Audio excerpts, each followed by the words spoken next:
بسم الله الرحمن الرحيم. الحمد لله رب العالمين،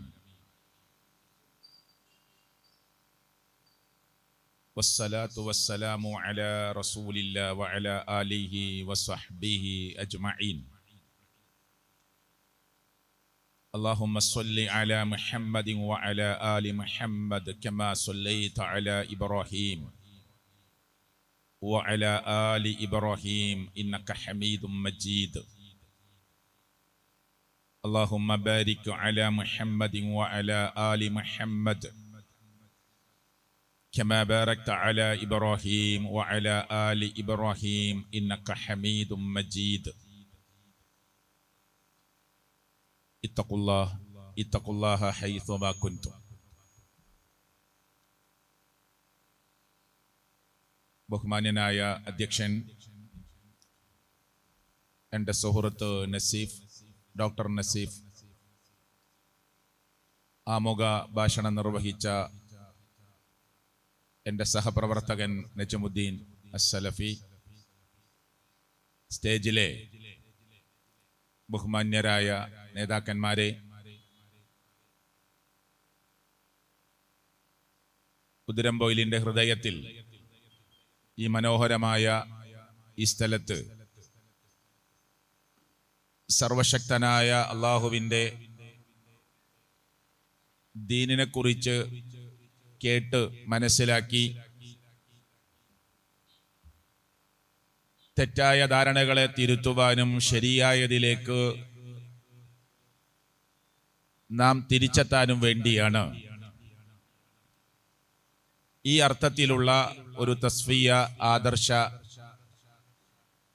പ്രഭാഷണം ഇവിടെ ഇൻഷാ അല്ലാഹ് നടക്കുന്നത്.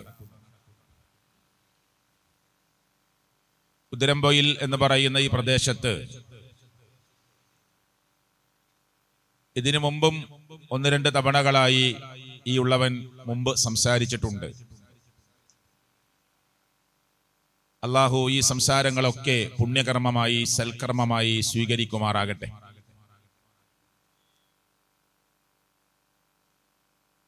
ധാരാളം ആളുകൾ കേൾക്കാൻ സാധ്യതയുള്ള ഈ കൊച്ചു അങ്ങാടിയുടെ ഹൃദയഭാഗത്താണ്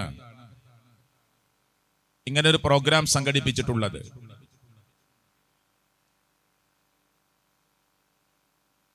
അതുകൊണ്ട് തന്നെ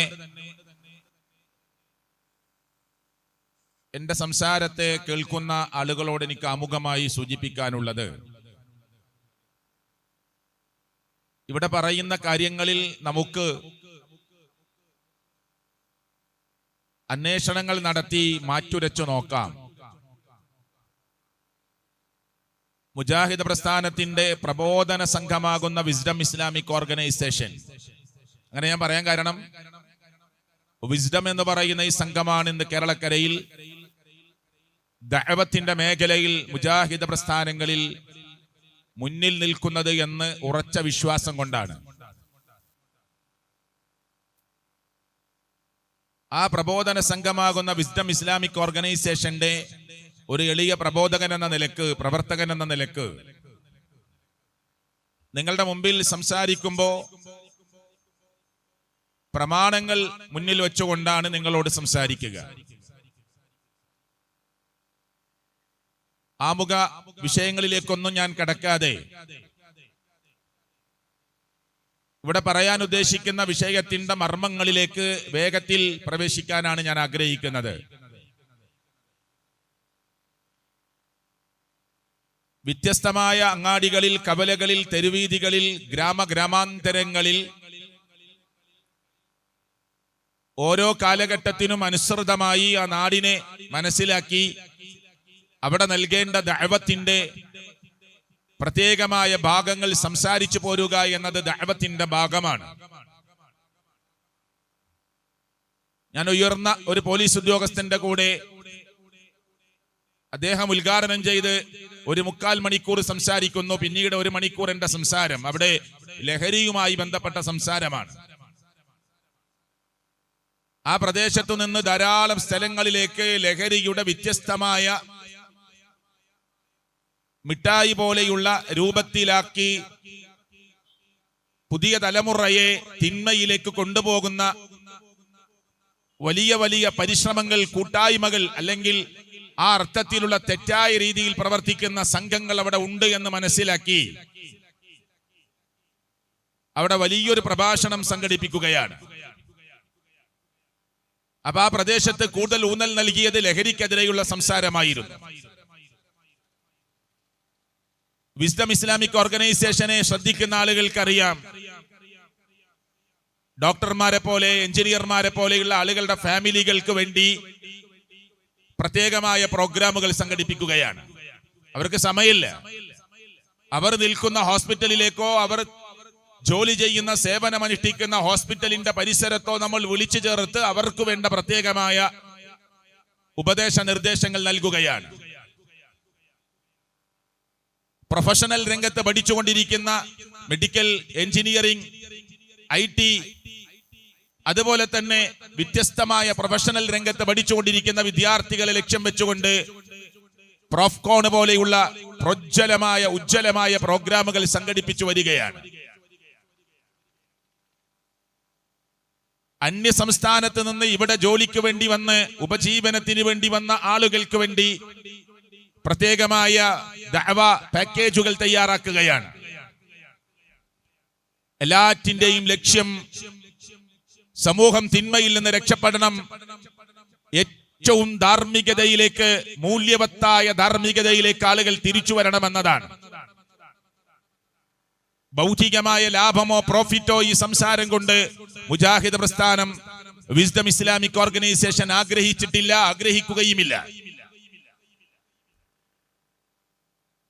പഞ്ചായത്ത് തല തെരഞ്ഞെടുപ്പുകൾ നടക്കുമ്പോ നമ്മുടെ ദഅവത്ത് നമ്മൾ നിർത്തിവച്ചിട്ടില്ല.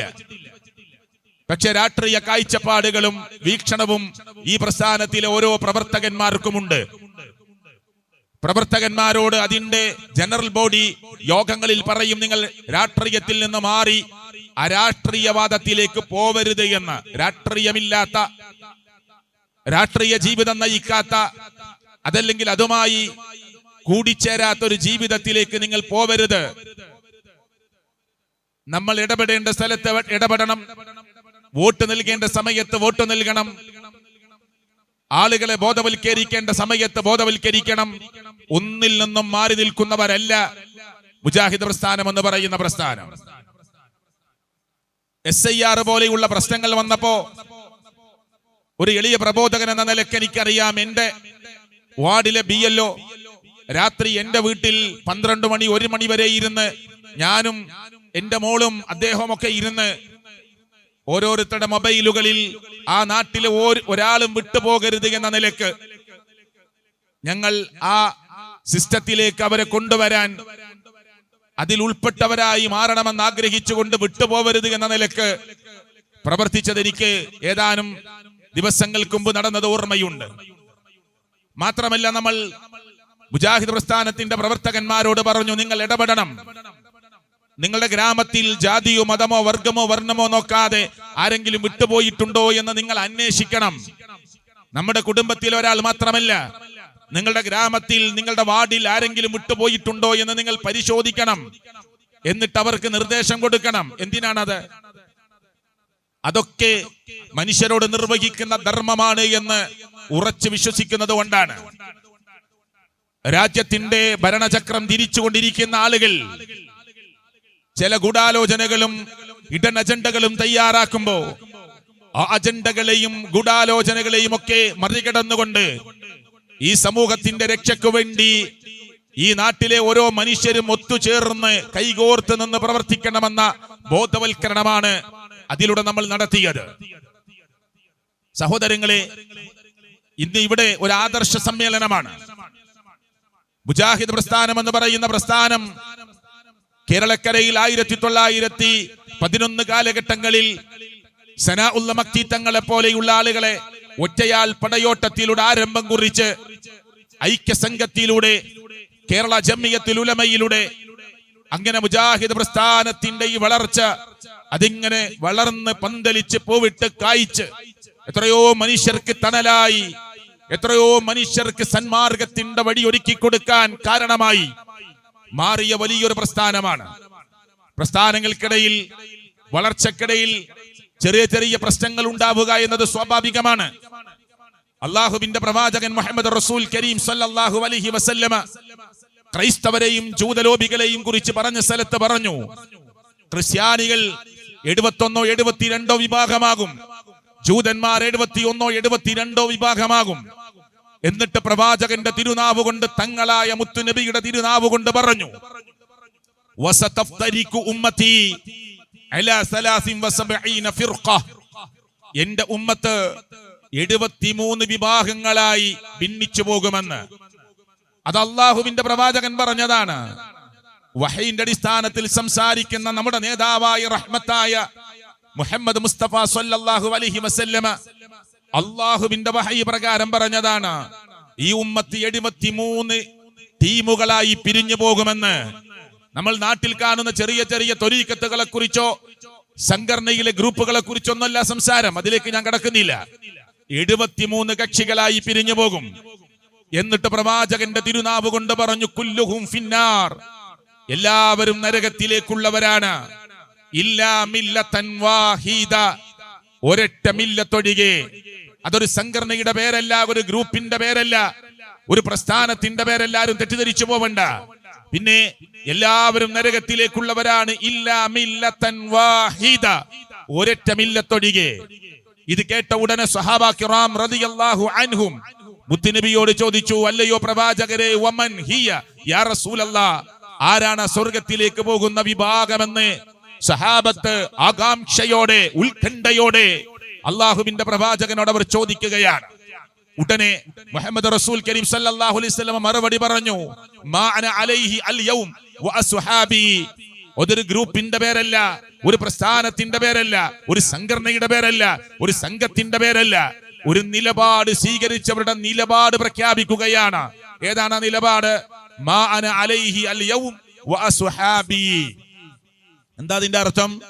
ഞാനും എന്റെ സ്വഹാബത്തും ഇന്നേ ദിവസം വരെ ഏതൊരു നിലപാടിൽ നിന്ന് നിങ്ങൾക്ക് മാതൃക കാണിച്ചോ ആ നിലപാടിൽ നിൽക്കുന്നവരാണ് സ്വർഗത്തിലേക്കുള്ളവർ. മുഹമ്മദ് റസൂൽ കരീം സല്ലല്ലാഹു അലൈഹി വസല്ലമ എങ്ങനെ നമസ്കരിച്ചു കാണിച്ചു തന്നോ അങ്ങനെ നമസ്കരിക്കുന്നവർ, എങ്ങനെ നോമ്പെടുത്തു കാണിച്ചു തന്നോ അങ്ങനെ നോമ്പെടുക്കുന്നവർ, എങ്ങനെ അഖീദ പഠിപ്പിച്ചോ അഖീദ സ്വീകരിക്കുന്നവർ, എങ്ങനെ വിശ്വാസരംഗങ്ങളെ പഠിപ്പിച്ചോ അങ്ങനെ വിശ്വാസരംഗങ്ങളെ സ്വീകരിക്കുന്നവർ, എങ്ങനെ ഹജ്ജിന്റെ കർമ്മം ചെയ്തു കാണിച്ചു തന്നോ അങ്ങനെ ചെയ്യുന്നവർ, എങ്ങനെ ഒലുവെടുത്തോ അങ്ങനെ ഒലുവെടുക്കുന്നവർ, എങ്ങനെ ചെറുതും വലുതുമായ അഖീദയുടെ ഭാഗങ്ങളാവട്ടെ, അതല്ലെങ്കിൽ നമ്മുടെ അമലുമായി ബന്ധപ്പെട്ട കാര്യങ്ങളാകട്ടെ, അഖ്ലാഖുമായി ബന്ധപ്പെട്ട കാര്യങ്ങളാകട്ടെ, മറ്റേതു ആ ഫുറൂഇയാത്തുകളുമായി ബന്ധപ്പെട്ട വിഷയങ്ങളാകട്ടെ, ശാഖോപശാഖകളായ വിഷയങ്ങളാകട്ടെ, അവിടെയെല്ലാം ഞാൻ നിങ്ങൾക്ക് എങ്ങനെ കാണിച്ചു തന്നോ അങ്ങനെ ജീവിതത്തിൽ സ്വീകരിച്ചുകൊണ്ട് ആ നിലപാട് സ്വീകരിക്കുന്നവരാണ് സ്വർഗത്തിലേക്ക് പോകുന്നവരെന്ന് സംശയത്തിനിടമില്ലാതെ സഹാബത്തിന്റെ മുന്നിൽ മുത്ത് റസൂൽ സല്ലല്ലാഹു അലൈഹി വസല്ലമ പ്രഖ്യാപിക്കുന്നത് പ്രിയപ്പെട്ടവരെ ഹദീസിന്റെ ഗ്രന്ഥങ്ങളിൽ കാണാം. അപ്പോ നിലപാടെന്താ? മാ അന അലൈഹി അൽ യൗം വഅസ്ഹാബി, ഞാനും എന്റെ സ്വഹാബത്തും എവിടെ നിന്നോ അവിടെ നിൽക്കുന്നവർ. ഉദരംപൊയിലിലെ മുസ്ലിം ഉമ്മത്തിനോട് എനിക്ക് പറയാനുള്ളത്, ഇതൊരു സൗഹൃദത്തിന്റെ നാടാണ്, ഇതൊരു സമാധാനത്തിന്റെ നാടാണ്. ഇവിടെ പറഞ്ഞല്ലോ, അധ്യക്ഷന്റെ ഭാഷണത്തിൽ ഞാൻ കേട്ടു, ഈ നാടിനെ ലക്ഷ്യം വെച്ചുകൊണ്ട് വരുന്ന തിന്മകൾക്കെതിരെ ഇവിടുത്തെ ജാതിയും മതവും സംഘടനയും എല്ലാം മറന്നുകൊണ്ട് ഒരുമിച്ചു നിന്ന് പോരാടുന്ന ഒരു പ്രദേശമാണ് എന്ന്. ഈ ഉദിരമ്പൊയിലിലെ മുസ്ലിം ഉമ്മത്തിനോട് ഞാൻ പറയട്ടെ, എന്റെയും നിങ്ങളുടെയും പരലോകത്തെ ബാധിക്കുന്ന വിഷയങ്ങളാണ് ഇവിടെ ചർച്ചയ്ക്ക് വിധേയമാക്കുന്നത്. അള്ളാഹുവിന്റെ പ്രവാചകൻ സല്ലല്ലാഹു അലൈഹി വസല്ലമ ആദ്യത്തെ നൂറ്റാണ്ടിനെ കുറിച്ച് പറഞ്ഞു, ഖൈറുക്കും ഖർനി, എന്റെ നൂറ്റാണ്ടാണ് ഏറ്റവും നല്ല നൂറ്റാണ്ട്. സുമ്മല്ലദീന യലൂനഹും സുമ്മല്ലദീന യലൂനഹും, പിന്നെ തൊട്ടടുത്ത നൂറ്റാണ്ട്, പിന്നെ തൊട്ടടുത്ത നൂറ്റാണ്ട് എന്ന് പറഞ്ഞാൽ ആദ്യ ഉത്തമ 3 നൂറ്റാണ്ടുകൾ. ആ 3 നൂറ്റാണ്ടുകളിൽ ഉള്ളതാണോ മുസ്ലിങ്ങളായ നമ്മൾ? അത് സെലഫികളായി അറിയപ്പെടുന്നവരാകട്ടെ, സമസ്തയായി അറിയപ്പെടുന്നവരാകട്ടെ, തബ്ലീഗിന്റെ വിഭാഗത്തിൽ അറിയപ്പെടുന്നവരാകട്ടെ, ഏതെങ്കിലും ത്വരീഖത്തിന്റെ ആളുകളായി അറിയപ്പെടുന്നവരാകട്ടെ, അവർ ഈ മാനദണ്ഡത്തിന്റെ മുന്നിൽ വെച്ചുകൊണ്ട് പരിശോധനയ്ക്ക് വിധേയമാക്കണം. എന്താ പരിശോധനയ്ക്ക് വിധേയമാക്കേണ്ടത്? ഇത് ഞാൻ ചെയ്യുന്ന ഈ പ്രവർത്തനം മുത്തുനബി സല്ലല്ലാഹു അലൈഹി വസല്ലമ സഹാബത്തിന് കൈമാറി കൊടുത്തതാണോ, സഹാബത്തിന് പരിചയമുള്ളതാണോ? ഈ ആയത്ത് കേൾക്കുമ്പോൾ ഈ ആയത്തിന്റെ വിശദീകരണം ആദ്യമായി കേട്ട സഹാബത്ത് ഇങ്ങനെയാണ് മനസ്സിലാക്കിയത്. അതേ, അടുത്ത തലമുറയാകുന്ന താബിഈങ്ങൾക്ക് ഇത് ഇങ്ങനെയാണ് മനസ്സിലാക്കാൻ സാധിച്ചിട്ടുള്ളത് എന്ന നിലക്ക് മുൻഗാമികളിലേക്ക് മടങ്ങിക്കൊണ്ട് ആദ്യത്തെ 3 നൂറ്റാണ്ടുകളിൽ പ്രിയപ്പെട്ടവരെ, ഏതൊരാചാരമാണോ ഇസ്ലാമിലുള്ളത് അതാണ് ഇന്നുമുള്ളത്. ഏതനുഷ്ഠാനമാണോ ഇസ്ലാമിലുള്ളത് അതാണ് ഇന്നും അനുഷ്ഠാനമുള്ളത്. ഉദരംപൊയിലിൽ ഇശാ നമസ്കരിക്കുന്നത് പോലെ തന്നെയാണ് ഇന്ത്യയുടെ ഓരോ സ്റ്റേറ്റിലും നിസ്കരിക്കേണ്ടത്. അപ്പുറം നിൽക്കുന്ന ചൈനയിലും, ഇപ്പുറം നിൽക്കുന്ന ബംഗ്ലാദേശിലും, അപ്പുറം നിൽക്കുന്ന പാകിസ്ഥാനിലും, ഏഷ്യൻ രാജ്യങ്ങളാകുന്ന അറേബ്യൻ രാജ്യങ്ങളിലും, അങ്ങ് ആഫ്രിക്കൻ രാജ്യങ്ങളിലും, അങ്ങ് യൂറോപ്യൻ രാജ്യങ്ങളിലും അവിടെ ചെന്നാലും ഇത് 4 റക്അത്ത് തന്നെ, മഗ്രിബ് 3 റക്അത്ത് തന്നെ, അസ്ർ 4, ളുഹർ 4, സുബ്ഹി 2, മാറ്റമില്ല. യാത്രയിൽ ളുഹറും അസ്റും രണ്ടുമായി ചേർത്ത് നമസ്കരിക്കാം, ഇങ്ങോട്ട് കൊണ്ടുവരാം. ജമ്മു തഖ്ദീം ചെയ്യാം, ജമ്മു തഖീർ ചെയ്യാം. യാത്രയിൽ മഗ്രിബും ഇശാഉം 3ഉം 2ഉമായി നമസ്കരിക്കാം, ഇങ്ങോട്ട് കൊണ്ടുവരാം, അങ്ങോട്ട് കൊണ്ടുപോകാം. അമേരിക്കയിൽ നിയമം മാറുകയില്ല. മുസ്ലിമിന്റെ നിയമം എവിടെ പോയാലും ഒന്നാണ്, അല്ലേ? ആ നിലക്ക് ഞാൻ ഇങ്ങനെ തന്നെ പറയുന്നത്, ലോകത്ത് എവിടെ പോയാലും മുസ്ലിമിന്റെ അനുഷ്ഠാന ആചാര കർമ്മങ്ങളെല്ലാം ഒരുപോലെയാണ്. ഭൂമിയുടെ ഭൂമധ്യരേഖ, ഗ്രീനിച്ച് രേഖ എന്ന് പറയുന്ന ആ മധ്യരേഖയിൽ സ്ഥിതി ചെയ്യുന്ന, ലോകത്തിൽ അള്ളാഹനെ മാത്രം ആരാധിക്കാൻ ഉണ്ടാക്കിയ 1ാമത്തെ ഭവനമാകുന്ന കഅബാലയം, ആ കഅബാലയത്തെ ലക്ഷ്യം വെച്ചുകൊണ്ട് ലോകത്തിന്റെ നാനാഭാഗത്ത് നിന്ന് വരുന്ന ആളുകൾക്ക്, പ്രിയപ്പെട്ടവരെ, അവിടെ ചെല്ലുമ്പോ ഞങ്ങൾ ഇന്ത്യക്കാരാണ്, ഇവർ ആഫ്രിക്കക്കാരാണ്, ഇവർ യൂറോപ്യൻ കൺട്രിയിൽ നിന്ന് വന്നവരാണ് എന്ന നിലക്ക് ആചാരങ്ങളും അനുഷ്ഠാനങ്ങളും ഇബാദത്തുകളും മാറാറില്ല, എല്ലാവർക്കും ഒരുപോലെയാണ്. എങ്കിൽ എന്തുകൊണ്ടാണ് ഉദരംപൊയിൽ എന്ന് പറയുന്ന ഒരു ചെറിയ ഗ്രാമത്തിൽ വരെ വ്യത്യസ്ത തരത്തിലുള്ള ആചാരങ്ങളും അനുഷ്ഠാനങ്ങളും മുസ്ലിങ്ങൾക്കിടയിൽ എങ്ങനെ ഉണ്ടായിത്തീർന്നു? അവിടെയാണ് ഞാൻ നേരത്തെ പറഞ്ഞ മാനദണ്ഡം വെച്ച് പരിശോധിക്കേണ്ടത്. നമ്മൾ ഈ ചെയ്തുകൊണ്ടിരിക്കുന്ന ഈ ആചാരങ്ങളും അനുഷ്ഠാനങ്ങളുമെല്ലാം മാ അന അലൈഹി അൽ യൗം വ അസ്ഹാബി എന്നത് വെച്ച് പരിശോധിക്കണം. എല്ലാവരും മുസ്ലിങ്ങളായി അറിയപ്പെടുന്നവരാണല്ലോ. അങ്ങനെ ഒരു തർക്കം ഉണ്ടായാൽ എന്താണ് മുസ്ലിങ്ങൾ ചെയ്യേണ്ടത്? അപ്പൊ നിങ്ങളൊക്കെ കേട്ടതുപോലെ ഇന്നലെ ചെറുവാടി എന്ന് പറയുന്ന പ്രദേശത്ത് മണിക്കൂറുകൾ നീണ്ട നിന്ന ഒരു സംവാദം നടന്നു. വിഷയം എന്താണ്? നബിദിനാഘോഷം ഇസ്ലാമികമാണ്, സുന്നത്താണ് എന്ന് വാദിക്കുന്ന ഒരു ടീം. മുജാഹിദ് പക്ഷം പറഞ്ഞു പ്രവാചകൻ സല്ലല്ലാഹു അലൈഹി വസല്ലമക്ക് അത് പരിചയമില്ല. സ്വഹാബ കിറാം റളിയല്ലാഹു അൻഹും അവരാരും ഇത് ചെയ്തിട്ടില്ല, അവർക്ക് അറിയില്ല, അവർ പറഞ്ഞിട്ടില്ല. ഉത്തമ നൂറ്റാണ്ട് എന്നറിയപ്പെടുന്ന 3 നൂറ്റാണ്ടിലെ ആർക്കും ഇത് പരിചയമില്ല. മദ്ഹബിന്റെ ഇമാമുകളായി അറിയപ്പെടുന്ന 4 മഹാരഥന്മാരായ ആ പണ്ഡിതന്മാർക്ക് ഇതറിയില്ല, അവർ ചെയ്തിട്ടില്ല. അതുകൊണ്ട് തന്നെ ഇത് ഇസ്ലാമിൽ കടത്തിക്കൂട്ടിയതാണ്, പുത്തൻ ആചാരമാണ്, ബിദ്അത്താണ് എന്നതാണ് മുജാഹിദ് പ്രസ്ഥാനത്തിന്റെ വാദമായി. ഈ ആശയമാണ് അവർ എഴുതി കൊടുത്തത്. എന്നാൽ ഞാൻ ആ വിഷയത്തിലേക്ക് കടക്കാനല്ല ഇത് പറയുന്നത്. അവിടെ തർക്കമുണ്ടാകുമ്പോ, രാവിലെ തുടങ്ങിയ സംവാദം വൈകുന്നേരം വരെ നീണ്ടു നിൽക്കുമ്പോ ഏതിൽ നിന്നാണ് തെളിവുദ്ധരിച്ച് ഇത് ഇസ്ലാമികമാണ് എന്ന് തെളിയിക്കേണ്ടത്? എവിടുന്ന തെളിവുദ്ധരിക്കേണ്ടത്? ഒന്നില്ലെങ്കിൽ ഖുർആനിൽ നിന്ന് തെളിവുദ്ധരിക്കണം, അല്ലെങ്കിൽ ഹദീസിന്റെ ഗ്രന്ഥങ്ങളിൽ നിന്ന്, ബുഖാരിയിൽ നിന്ന്, മുസ്ലിമിൽ നിന്ന്, തുർമദിയിൽ നിന്ന്, നസായിൽ നിന്ന്, ഇബ്നു മാജയിൽ, ഏതാവട്ടെ റഹ്മത്തുള്ളാഹി അലൈഹിം മഹാരഥന്മാരായ അവരൊക്കെ ഉദ്ധരിച്ച ധാരാളം ഹദീസുകളുണ്ട്. സ്വഹീഹായ ഹദീസ് കൊണ്ട് ഇത് നബി സല്ലല്ലാഹു അലൈഹി വസല്ലമയുടെ സ്വഹാബ കിറാം റളിയല്ലാഹു അൻഹും ചെയ്തതാണ്, സ്വഹാബത്തിന് പരിചയമുള്ളതാണ്, ആദ്യത്തെ 3 നൂറ്റാണ്ടിൽ തന്നെ ഉള്ള ഏർപ്പാടാണ്, അവിടുത്തെ പത്നിമാർ, ഭാര്യമാർ ഇത് നിർവഹിച്ചിട്ടുണ്ട് എന്നൊക്കെ തെളിയിക്കണം. നിങ്ങൾ ആ സംവാദം ശ്രദ്ധിച്ചോന്ന് എനിക്കറിയില്ല, അല്ലെങ്കിൽ നിങ്ങൾ കേൾക്കണം, സമസ്തയിൽപ്പെട്ടവർ പ്രത്യേകിച്ച് കേൾക്കണം. എന്നിട്ട് നിങ്ങൾ ഒന്ന് ഒറ്റയ്ക്കിരുന്നാലോചിക്കണം. ഇത്ര മണിക്കൂർ രാവിലെ മുതൽ വൈകുന്നേരം വരെ സമയം കിട്ടിയിട്ട് ഒരു സഹാബി ചെയ്തത് അവിടെ പറയാൻ എത്ര തവണ ചോദിച്ചിട്ടും ഒരക്ഷരമുരിയാടാൻ അവർക്ക് കഴിഞ്ഞില്ല. ഒരക്ഷരമുരിയാടാൻ. ഇന്ന സഹാബിയുടെ പേര് പറഞ്ഞിട്ട് ഇതാ പ്രവാചകൻ സല്ലല്ലാഹു അലൈഹി വസല്ലമയുടെ ജന്മദിനാഘോഷം ആഘോഷിക്കാൻ അള്ളാഹുവിന്റെ പ്രവാചകൻ പറഞ്ഞിട്ടുണ്ട്, ഇന്ന സഹാബി കേട്ടിട്ടുണ്ട്, അല്ലെങ്കിൽ ഇന്ന സഹാബി ചെയ്തിട്ടുണ്ട്. ചെയ്യണ്ട ഒരു സഹാബി വേറൊരാളോട് പറഞ്ഞിട്ടുണ്ട് എന്തെങ്കിലും ഒന്ന് പറയാൻ സാധിച്ചോ? സാധിച്ചില്ലെന്ന് മാത്രമല്ല, അവർ ഇങ്ങോട്ട് ചോദിക്കുന്ന ചോദ്യം ഇങ്ങനെ മുഴച്ചു നിന്നു. എന്താ ചോദ്യം എന്നറിയോ? നബിയോ സഹാബത്തോ ആദ്യത്തെ 3 നൂറ്റാണ്ടിലുള്ളവരോ മദ്ഹബിന്റെ ഇമാമുകളോ ചെയ്തിട്ടില്ല എന്നതുകൊണ്ട് നിങ്ങൾ എങ്ങനെയാണ് അത് ബിദ്അത്താക്കുക? അപ്പൊ അതിന്റെ അർത്ഥം എന്താ? അവരിങ്ങോട്ട് ചോദിക്കുന്ന ചോദ്യമാണ്, നബിയോ സഹാബത്തോ. എങ്ങനെ അവരുടെ സംസാരത്തിൽ ആ ചോദ്യം ഇങ്ങനെ ആവർത്തിച്ചു വന്നിട്ടുണ്ട്.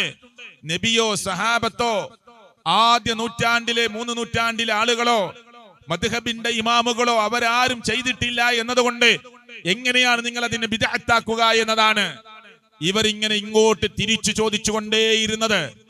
എന്താ? സംവാദത്തിന്റെ അങ്ങോട്ടും ഇങ്ങോട്ടും എഴുതി കൊടുക്കുന്ന വ്യവസ്ഥയിൽ കൃത്യമായി പറഞ്ഞിട്ടുണ്ട്, ഖുർആൻ കൊണ്ട് തെളിയിക്കണം, ഹദീസ് കൊണ്ട് തെളിയിക്കണം, ഇജ്മാ കൊണ്ട് തെളിയിക്കണം, ഖിയാസ് കൊണ്ട് തെളിയിക്കണം.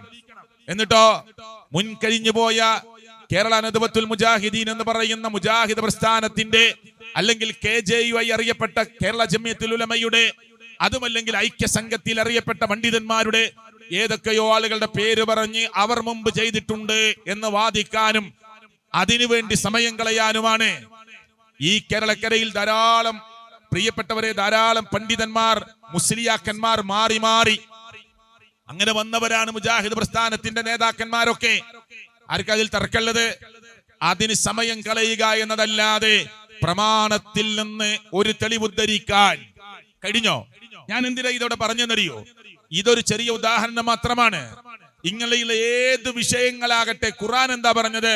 ഖുർആൻ പറഞ്ഞൊരു വാചകമുണ്ട്, യാ അയ്യുഹല്ലദീന ആമനു, വിശ്വാസികളെ, അത്തിഉല്ലാഹ്, നിങ്ങൾ അല്ലാഹുവിനെ അനുസരിക്കണം, വഅത്തിഉർ റസൂൽ, നിങ്ങൾ അല്ലാഹുവിന്റെ പ്രവാചകനെ അനുസരിക്കണം, വഉലിൽ അംരി മിൻകും, നിങ്ങളുടെ കൂട്ടത്തിലെ കൈകാര്യകർത്താക്കളെ അനുസരിക്കണം. അപ്പൊ അനുസരിക്കണമെന്ന് പറഞ്ഞ സ്ഥലത്ത് 3 വിഭാഗത്തെ എണ്ണി പറഞ്ഞു. ഒന്ന് അല്ലാഹുവിനെ അനുസരിക്കണേ, 2 മുത്ത് റസൂൽ സല്ലല്ലാഹു അലൈഹി വസല്ലമയെ അനുസരിക്കണേ, നിങ്ങളുടെ കൈകാര്യകർത്താക്കളെ നേതാക്കന്മാരെ അനുസരിക്കണേ. എന്നിട്ട് ഖുർആൻ പറയുന്ന അടുത്ത വാചകം എന്തെന്നറിയുമോ? ഫഇൻ തനാസഅതും, എന്നാൽ ഫഇൻ തനാസഅതും ഫീ ഷൈഇൻ, നിങ്ങൾക്കിടയിൽ ഒരു വിഷയത്തിൽ തർക്കമുണ്ടായാൽ, ഞാൻ ഇൻഷാ അല്ലാഹ് വരും, ഖബറിന്റെ വിഷയത്തിൽ തർക്കണ്ടോ? കെട്ടിപ്പൊക്കണോ പൊക്കണ്ടേ? തർക്കമുണ്ടായാൽ എന്തു ചെയ്യണം? ഖബറാളിയോട് ഏതെങ്കിലും അർത്ഥത്തിലുള്ള ഇടയാള തേട്ടം നടത്താൻ പറ്റുമോ പറ്റില്ലേ? തർക്കമുണ്ടായാൽ അങ്ങനെ ഏലസ് കെട്ടാൻ പറ്റുമോ പറ്റില്ലേ? തർക്കമുണ്ടായാൽ ഏതു വിഷയമാകട്ടെ, ദീനാണ് എന്ന് വിചാരിച്ച് നിങ്ങൾ ചെയ്തുകൊണ്ടിരിക്കുന്ന ഏതാചാരങ്ങളാകട്ടെ, അത് പാടില്ല എന്ന് ഒരു കൂട്ടർ പറയുമ്പോ പറ്റുമെന്ന് ഒരു കൂട്ടർ വാദിക്കുമ്പോ തർക്കമുണ്ടായല്ലോ. അങ്ങനെ തർക്കമുണ്ടായാൽ ഖുർആൻ പറയുന്നത് ഫഇൻ തനാസഅതും ഫീ ഷൈഇൻ, ഒരു വിഷയത്തിൽ നിങ്ങൾക്കിടയിൽ തർക്കമുണ്ടായാൽ ഫറുദ്ദു, ആ തർക്കമുണ്ടായ വിഷയത്തെ നിങ്ങൾ മടക്കണം. എവിടേക്ക്? ഇലല്ലാഹ്, അല്ലാഹുവിലേക്ക് മടക്കണം. റസൂൽ, അല്ലാഹുവിന്റെ പ്രവാചകനിലേക്ക് മടക്കണം. 3ാമത്തെ ടീമിനെ അവിടെ കട്ട് ചെയ്തു. അല്ലാഹ് അനുസരിക്കണമെന്ന് പറഞ്ഞപ്പോ അല്ലാഹ് പറഞ്ഞു അല്ലാഹുവിനെ അനുസരിക്കണേ, മുത്ത് റസൂൽ സല്ലല്ലാഹു അലൈഹി വസല്ലമയെ അനുസരിക്കണേ, നിങ്ങളുടെ കൈകാര്യകർത്താക്കളെ നേതാക്കന്മാരെ അനുസരിക്കണേ. ഒരു വിഷയത്തിൽ തർക്കമുണ്ടായാലോ നിങ്ങൾ മടക്കേണ്ടത് അല്ലാഹുവിലേക്കാണ്, അല്ലാഹുവിന്റെ പ്രവാചകനിലേക്കാണ്. എങ്ങനെ അല്ലാഹുവിലേക്ക് മടക്കുക? ചിന്തിക്കുന്ന ആളുകൾ, ആലോചന നിമഗ്നരാകുന്ന ആളുകൾ, അവരോട് നമ്മൾ സ്നേഹത്തോടെ പറയാ, ഒരു വിഷയത്തിൽ തർക്കമുണ്ടായാൽ എങ്ങനെ അല്ലാഹുവിലേക്ക് മടക്കുക? ഖുർആനിലേക്ക് മടക്കണം. ഈ വിഷയത്തിൽ ഖുർആൻ എന്ത് പറഞ്ഞു അതന്വേഷിക്കണം, പഠിക്കണം. എന്നിട്ട് ഖുർആനിൽ എന്ത് പറഞ്ഞു ആയത്ത് പരിശോധിക്കുക, അതിന്റെ തഫ്സീറുകൾ വായിക്കുക. നമുക്കറിയില്ലെങ്കിൽ അറിവുള്ളവരോട് അന്വേഷിക്കുക. പ്രിയപ്പെട്ടവരെ, ഖുർആനിലേക്ക് മടക്കുക, അല്ലാഹുവിലേക്ക് മടക്കുക എന്ന് പറഞ്ഞാൽ ഖുർആനിലേക്ക് മടക്കുക. കലാമുല്ലാഹി അൽ മുനസ്സൽ അലാ മുഹമ്മദിൻ സല്ലല്ലാഹു അലൈഹി വസല്ലം ബിവാസിത്തത്തി ജിബ്രീൽ എന്ന് നിർവചനം കൊടുത്തിട്ടുള്ള അല്ലാഹുവിന്റെ സംസാരമാകുന്ന ഖുർആനിലേക്ക് മടക്കുക. പിന്നെ എങ്ങനെ നബിയിലേക്ക് മടക്കുക? സല്ലല്ലാഹു അലൈഹി വസല്ലം. ഇന്ന് മുത്തുനബി അന്ന് ജീവിച്ചിരുന്നത് പോലെ നമ്മുടെ കൂട്ടത്തിൽ ഇന്നില്ല. പിന്നെ നമ്മൾ എങ്ങനെ നബിയിലേക്ക് എങ്ങനെ മടക്കും? അതാണ് പ്രവാചകന്റെ സുന്നത്ത്.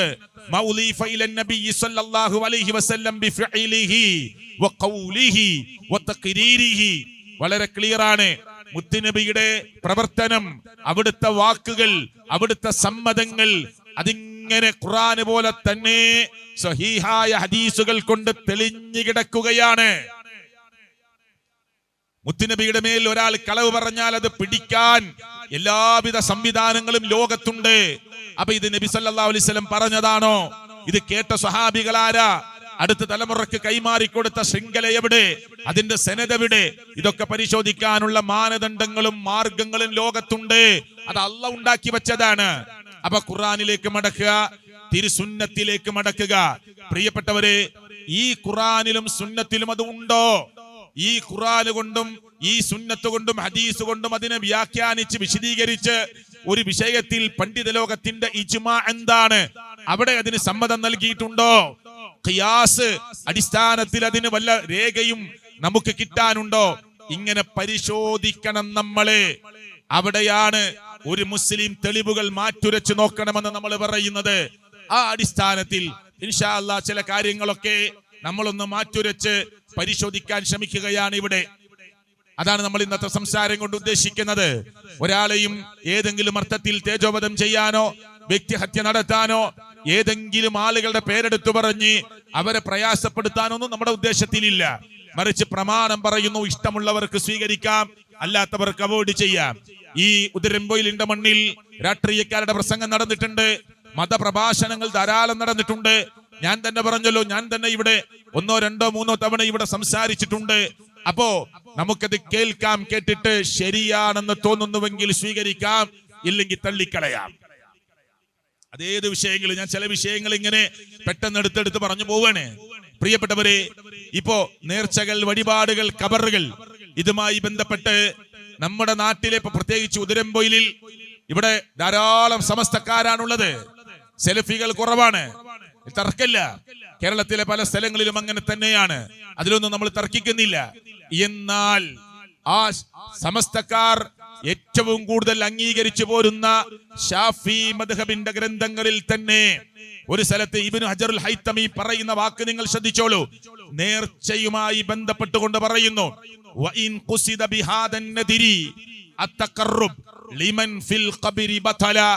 ഒരാളുടെ നേർച്ച ഖബറിലുള്ളവന്റെ പൊരുത്തം, അടുപ്പം കിട്ടാനാണെങ്കിൽ, ശ്രദ്ധിക്കണേ, പല നേർച്ചകളും വഴിപാടുകളും മരിച്ചുപോയ മഹാന്മാരുടെ പേരിലാണ്, മരിച്ചുപോയ മഹത്തുക്കളുടെ പേരിലാണ്.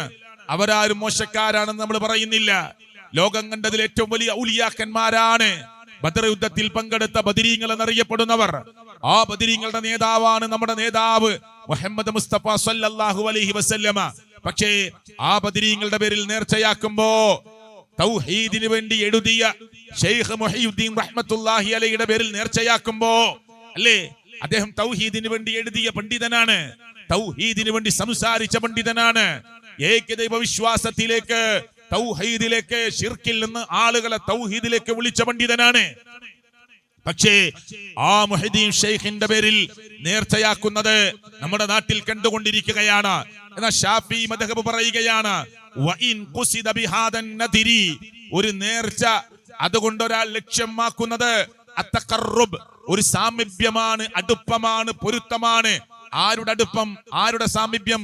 ലിമൻ ഫിൽ ഖബരി, ഖബറിലുള്ളവന്റെ പൊരുത്തമാണെങ്കിൽ ബത്വല, അവന്റെ നേർച്ച ബാത്തിലാണ്. എവിടെ പറയുന്നത്? ഷാഫി മദ്ഹബിലാണ് പറയുന്നത്. എന്നിട്ട് കാരണം കൂടി പറഞ്ഞു തരുന്നു, ലി അന്ന തഖറബ ഇന്നമാ യുതഖറബു ബിഹാ ഇലല്ലാഹി തആല ലാ ഇലാ ഖൽഖിഹി. എന്താണ് കാരണം?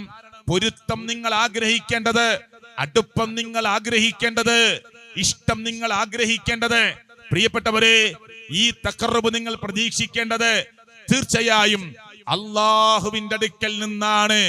ലാ ഇലാ ഖൽഖിഹി. ആ തഖറബ് നിങ്ങൾ അല്ലാഹുവിന്റെ സൃഷ്ടികളിലേക്ക് തിരിച്ചു വിടരുത്.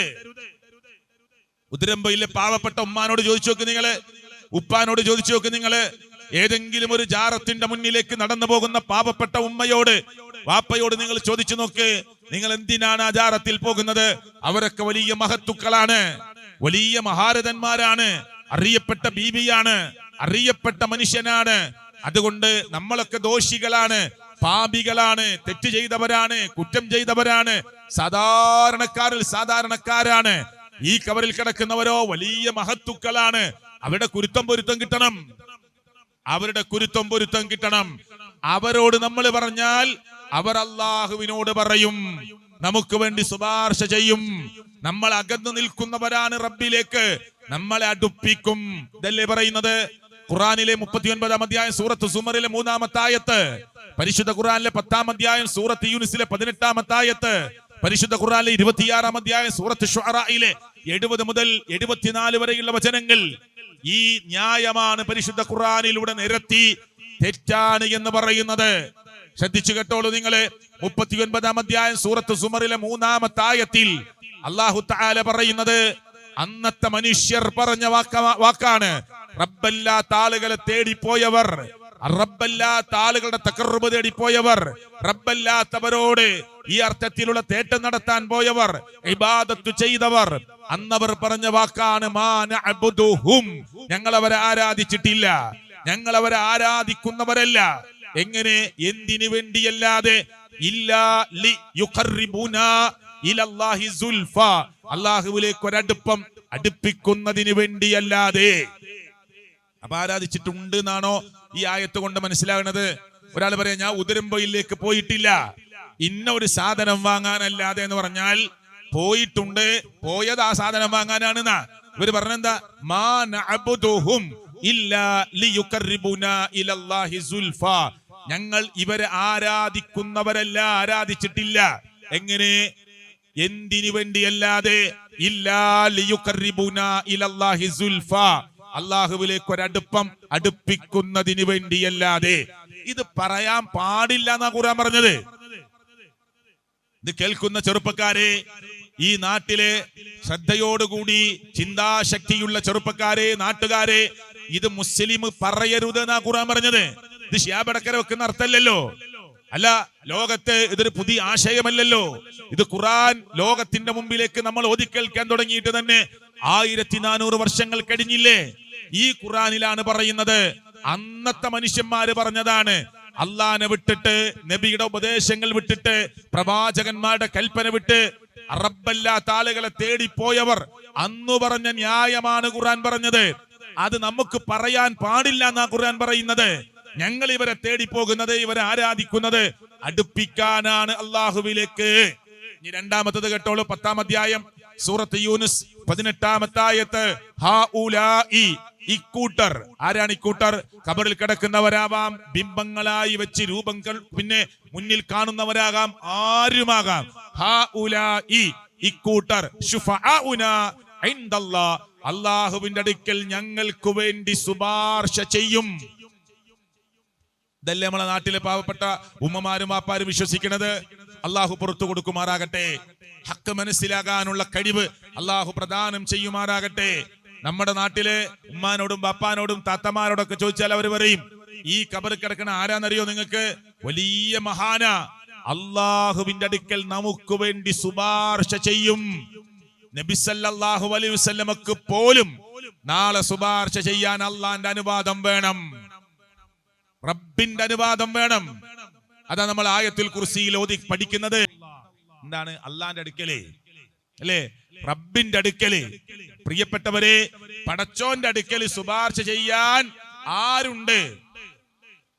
പടച്ചോന്റെ അടുക്കൽ ശുപാർശ ചെയ്യാൻ ആരാളുള്ളത്? ആർക്ക് സമ്മതമുണ്ട്? ആർക്ക് പറ്റുമെന്നാണ് ഖുർആൻ ചോദിക്കുന്നത്. ആർക്കും പറ്റൂല. പടച്ചോന്റെ സമ്മതം വേണം. അള്ളാഹുവിന്റെ അനുമതിയില്ലാതെ ഒരാൾക്കും പടച്ചോന്റെ കോടതിയിൽ പോലും, റബ്ബിന്റെ അടുക്കൽ പോലും ശുപാർശ ചെയ്യാനുള്ള അനുവാദം കിട്ടുകയില്ല.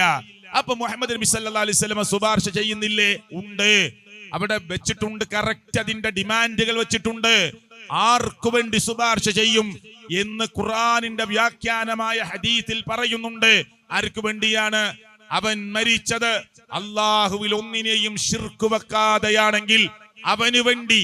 മൻ മാത ലാ യുശ്രികു ബില്ലാഹി ശൈആ, അവർക്ക് വേണ്ടിയിട്ട് ശുപാർശ. അപ്പൊ മുത്തുനബി സല്ലല്ലാഹു അലൈഹി വസല്ലം ശുപാർശ ചെയ്യണില്ലേ? ഉണ്ട്. ശുപാർശയെ നമ്മൾ, ശഫാഅത്തിനെ നമ്മൾ എതിർക്കുന്നുണ്ടോ? എതിർക്കുന്നില്ല. പക്ഷെ അള്ളാന്റെ അനുവാദം വേണം നബിക്ക് പോലും നാളെ ശുപാർശ ചെയ്യാൻ. അല്ലേ? അപ്പൊ ഇന്ന് നമ്മുടെ ഉമ്മത്ത് പറയുന്ന വാക്കാണ്, ഞാൻ വിശദീകരണത്തിലേക്ക് കിടക്കുന്നില്ല. ലോകത്തിന്റെ രക്ഷിതാവായ റബ്ബിന്റെ അടുക്കൽ പോലും ശുപാർശ ചെയ്യാൻ ആരുണ്ട് എന്ന് ഖുർആൻ ചോദിക്കുകയാണ്. എന്നിട്ട് ഖുർആൻ തന്നെ പറയാണ്, അന്നത്തെ മനുഷ്യന്മാർ പറഞ്ഞതാണ്, ഇവർ ഞങ്ങൾക്ക് വേണ്ടി ശുപാർശ ചെയ്യുമെന്ന് പറഞ്ഞിട്ടാണ് അവർ അല്ലാഹുവല്ലാത്തവരെ തേടിപ്പോയത്. മൂന്നാമത്തെ ന്യായം ഖുർആൻ പറഞ്ഞത് എന്താ അറിയോ? 26-ാം അധ്യായം സൂറത്ത് ശുഅറായിൽ 70 മുതൽ 74 വരെയുള്ള വചനങ്ങളിൽ അല്ലാഹു തആല പറഞ്ഞത്, നിങ്ങൾ ഇവരോട് പോയി പറഞ്ഞാൽ അവർ നിങ്ങളുടെ പ്രാർത്ഥന കേൾക്കുമോ? ഉപകാരം ചെയ്യാൻ അവർക്ക് കഴിയുമോ? ഉപദ്രവം വരുത്താൻ അവർക്ക് കഴിയുമോ? അന്നത്തെ മനുഷ്യന്മാർ പറഞ്ഞ മറുപടി എന്താ അറിയോ? ഇന്ന് വേണ്ട മനുഷ്യന്മാരുടെ മറുപടി ഖുർആനിലില്ലല്ലോ. അന്നത്തെ മനുഷ്യന്മാർ പറഞ്ഞ മറുപടി എന്താണെന്നറിയുമോ? എന്താ പറഞ്ഞത്? അവർ പറഞ്ഞു, ഖാലു, അവർ പറഞ്ഞു, ബൽ, മറിച്ച്, അതൊന്നും ഞങ്ങളോട് ചോദിക്കേണ്ട, ഞങ്ങൾക്കതൊന്നും ആലോചിക്കേണ്ട ആവശ്യമില്ല. ഖാലു, അവർ പറഞ്ഞു, ബൽ വജദിനാ ആബാഅനാ കദാലിക യഫ്അലൂൻ, ഞങ്ങളുടെ വാപ്പ, ഞങ്ങളുടെ വല്ലിപ്പ, ഞങ്ങളുടെ വല്ലിപ്പമാർ, ഞങ്ങളുടെ കാക്ക കാരണവന്മാർ ഇങ്ങനെ ചെയ്യുന്നതായിട്ടാണ് ഞങ്ങൾ കണ്ടത്. ഇത് ഖുർആനിലുള്ളതാ, ഇത് ഖുർആനിലുള്ളതാണ്. ഒരു ഖബറിന്റെ അടുത്ത് പോയിട്ട് പ്രാർത്ഥിക്കണ മോനെ കണ്ട മോനോട് ചോദിക്കുക, മോനെ എങ്ങനെ ചെയ്യാൻ പറ്റുമോ എന്ന് പറഞ്ഞ, എന്റെ വാപ്പ എങ്ങനെ പഠിപ്പിച്ചത്, എന്റെ വല്ലിപ്പ എങ്ങനെ കാണിച്ചു തന്നത്. ഒരു ഖബറിന്റെ മുന്നിൽ ചെന്നിട്ട് ആ പച്ചപ്പതപ്പ് മൂടുന്ന ഒരു ഉമ്മാനെ കണ്ട പറയും, ഞങ്ങളുടെ ഉസ്താദുമാരും ഞങ്ങളുടെ വാപ്പാരൊക്കെ ഇങ്ങനെയാ പഠിപ്പിച്ചത്, നിങ്ങൾ പുതിയ ആദർശം കൊണ്ടുവരണ്ടാന്ന്. ഇതാണ് അന്നും മനുഷ്യന്മാര് പറഞ്ഞത് എന്നാ ഖുർആൻ പറഞ്ഞത്. ഖാലൂ ബൽ വജദിനാ ആബാഅനാ കദാലിക യഫ്അലൂൻ, ഞങ്ങൾ ഇങ്ങനെ ചെയ്യാൻ കാരണം ഞങ്ങളുടെ വാപ്പാരൊക്കെ ഇങ്ങനെയാണ് ചെയ്തത് എന്നതാണ് ഞങ്ങൾ കണ്ടിട്ടുള്ളത്. അതുകൊണ്ട് ഞാൻ ഒന്നാമത്തെ പള്ളി ദർസുകളിൽ ഓതിക്കൊടുക്കുന്ന കിതാബുകളിൽ നിന്നാണ് ഞാൻ ഇബ്നു ഹജറുൽ ഹൈതമി ആ പണ്ഡിതൻ പറഞ്ഞ ഒരു വാചകം നിങ്ങളെ കേൾപ്പിച്ചത്. നേർച്ച ഇസ്ലാമിലുണ്ട്, തർക്കമില്ല. പക്ഷെ അതിന്റെ പൊരുത്തം ആഗ്രഹിക്കേണ്ടത് റബ്ബിന്റെ അടുക്കൽ നിന്നാണ്. നേർച്ച നമ്മൾ അള്ളാഹുവിന്റെ കൂലി ആഗ്രഹിച്ചുകൊണ്ടാണ് നടത്തേണ്ടത്. നേർച്ച എന്നത് വലിയൊരു സംഭവമാണ്. ചെറിയ കാര്യത്തിലൂടെ നമ്മളത് നോക്കിക്കാണാൻ പാടില്ല. അത് നമ്മൾ നീയത്ത് വെച്ചാൽ, നേർച്ചയാക്കിയാൽ കൊടുക്കൽ നിർബന്ധമാണ്, ചെയ്യൽ നിർബന്ധമാണ്. അതുകൊണ്ട് ഒരു തമാശയായി കാണാൻ പാടില്ല. അങ്ങനെ വല്ല നേർച്ചയും നമ്മൾ നിശ്ചയിച്ചാൽ അത് ചെയ്യണം. അത് റബ്ബിന്റെ കൂലി ആഗ്രഹിച്ച്, റബ്ബിന്റെ വജ്ഹ് പ്രതീക്ഷിച്ചുകൊണ്ട്, നാളെ റബ്ബിനെ കാണാൻ കൊതിച്ചുകൊണ്ട് അവന്റെ കൂലിയും പ്രീതിയും കിട്ടാൻ വേണ്ടിയാണ് നമ്മൾ ചെയ്യേണ്ടത്. എന്നാൽ ഖബറിലുള്ളവന്റെയോ മഹത്തുക്കളുടെയോ പ്രതിഫലമോ അല്ല തഖർറുബോ പ്രതീക്ഷിച്ചുകൊണ്ട് ചെയ്താൽ അവന്റെ നേർച്ച ബാത്തിലാണ് എന്നാണ് ഞാൻ വായിച്ച ഈ ഇബാറത്തിൽ നിന്ന് നിങ്ങൾ മനസ്സിലാക്കിയിട്ടുള്ളത്. ഇനി ഒരു മൃഗത്തെ അറുക്കുകയാണ്, ഒരാടിനെ, ഒരു കോഴിയെ, ഒരു പോത്തിനെ അല്ല, ഒരു അനുവദിക്കപ്പെട്ട ഒരു മൃഗത്തെ അറുത്ത് നിങ്ങൾ നിങ്ങളുടെ അയൽവാസികൾക്കും കുടുംബങ്ങൾക്കും നാട്ടിലെ പാവപ്പെട്ടവർക്കും കൊടുക്കാൻ തീരുമാനിച്ചു. അള്ളാന്റെ കൂലി ആഗ്രഹിച്ചിട്ടാവണം അറുക്കേണ്ടത്. മദീനങ്ങളുടെ പേരിൽ അറുക്കരുത്, ഷെയ്ഖിന്റെ പേരിൽ അറുക്കരുത്, ഹോജയുടെ പേരിൽ അറുക്കരുത്. അറുക്കണം, കൊടുക്കണമെന്നാണ് പറയുന്നത്. പക്ഷെ അതിനൊരു പ്രത്യേക ദിവസം നിശ്ചയിക്കാൻ പടച്ചവൻ പഠിപ്പിക്കണം. മുത്ത റസൂൽ സല്ലല്ലാഹു അലൈഹി വസല്ലം പഠിപ്പിക്കണം. ബലിപെരുന്നാളിന് ബലിമൃഗത്തെ അറുക്കാൻ അവിടുന്ന് പഠിപ്പിച്ചതാണ്.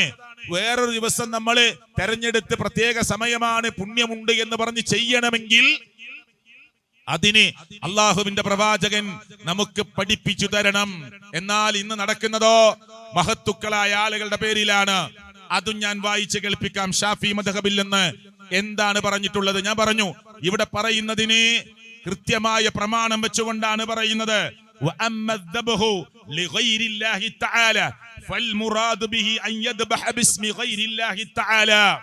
നോക്കൂ, ഒരാൾ ഒരു അറിവ് നടക്കുകയാണ്, ഒരു ബലികർമ്മം നടത്തുകയാണ്, ഒരു മൃഗത്തെ അറുത്തു കൊടുക്കുകയാണ്.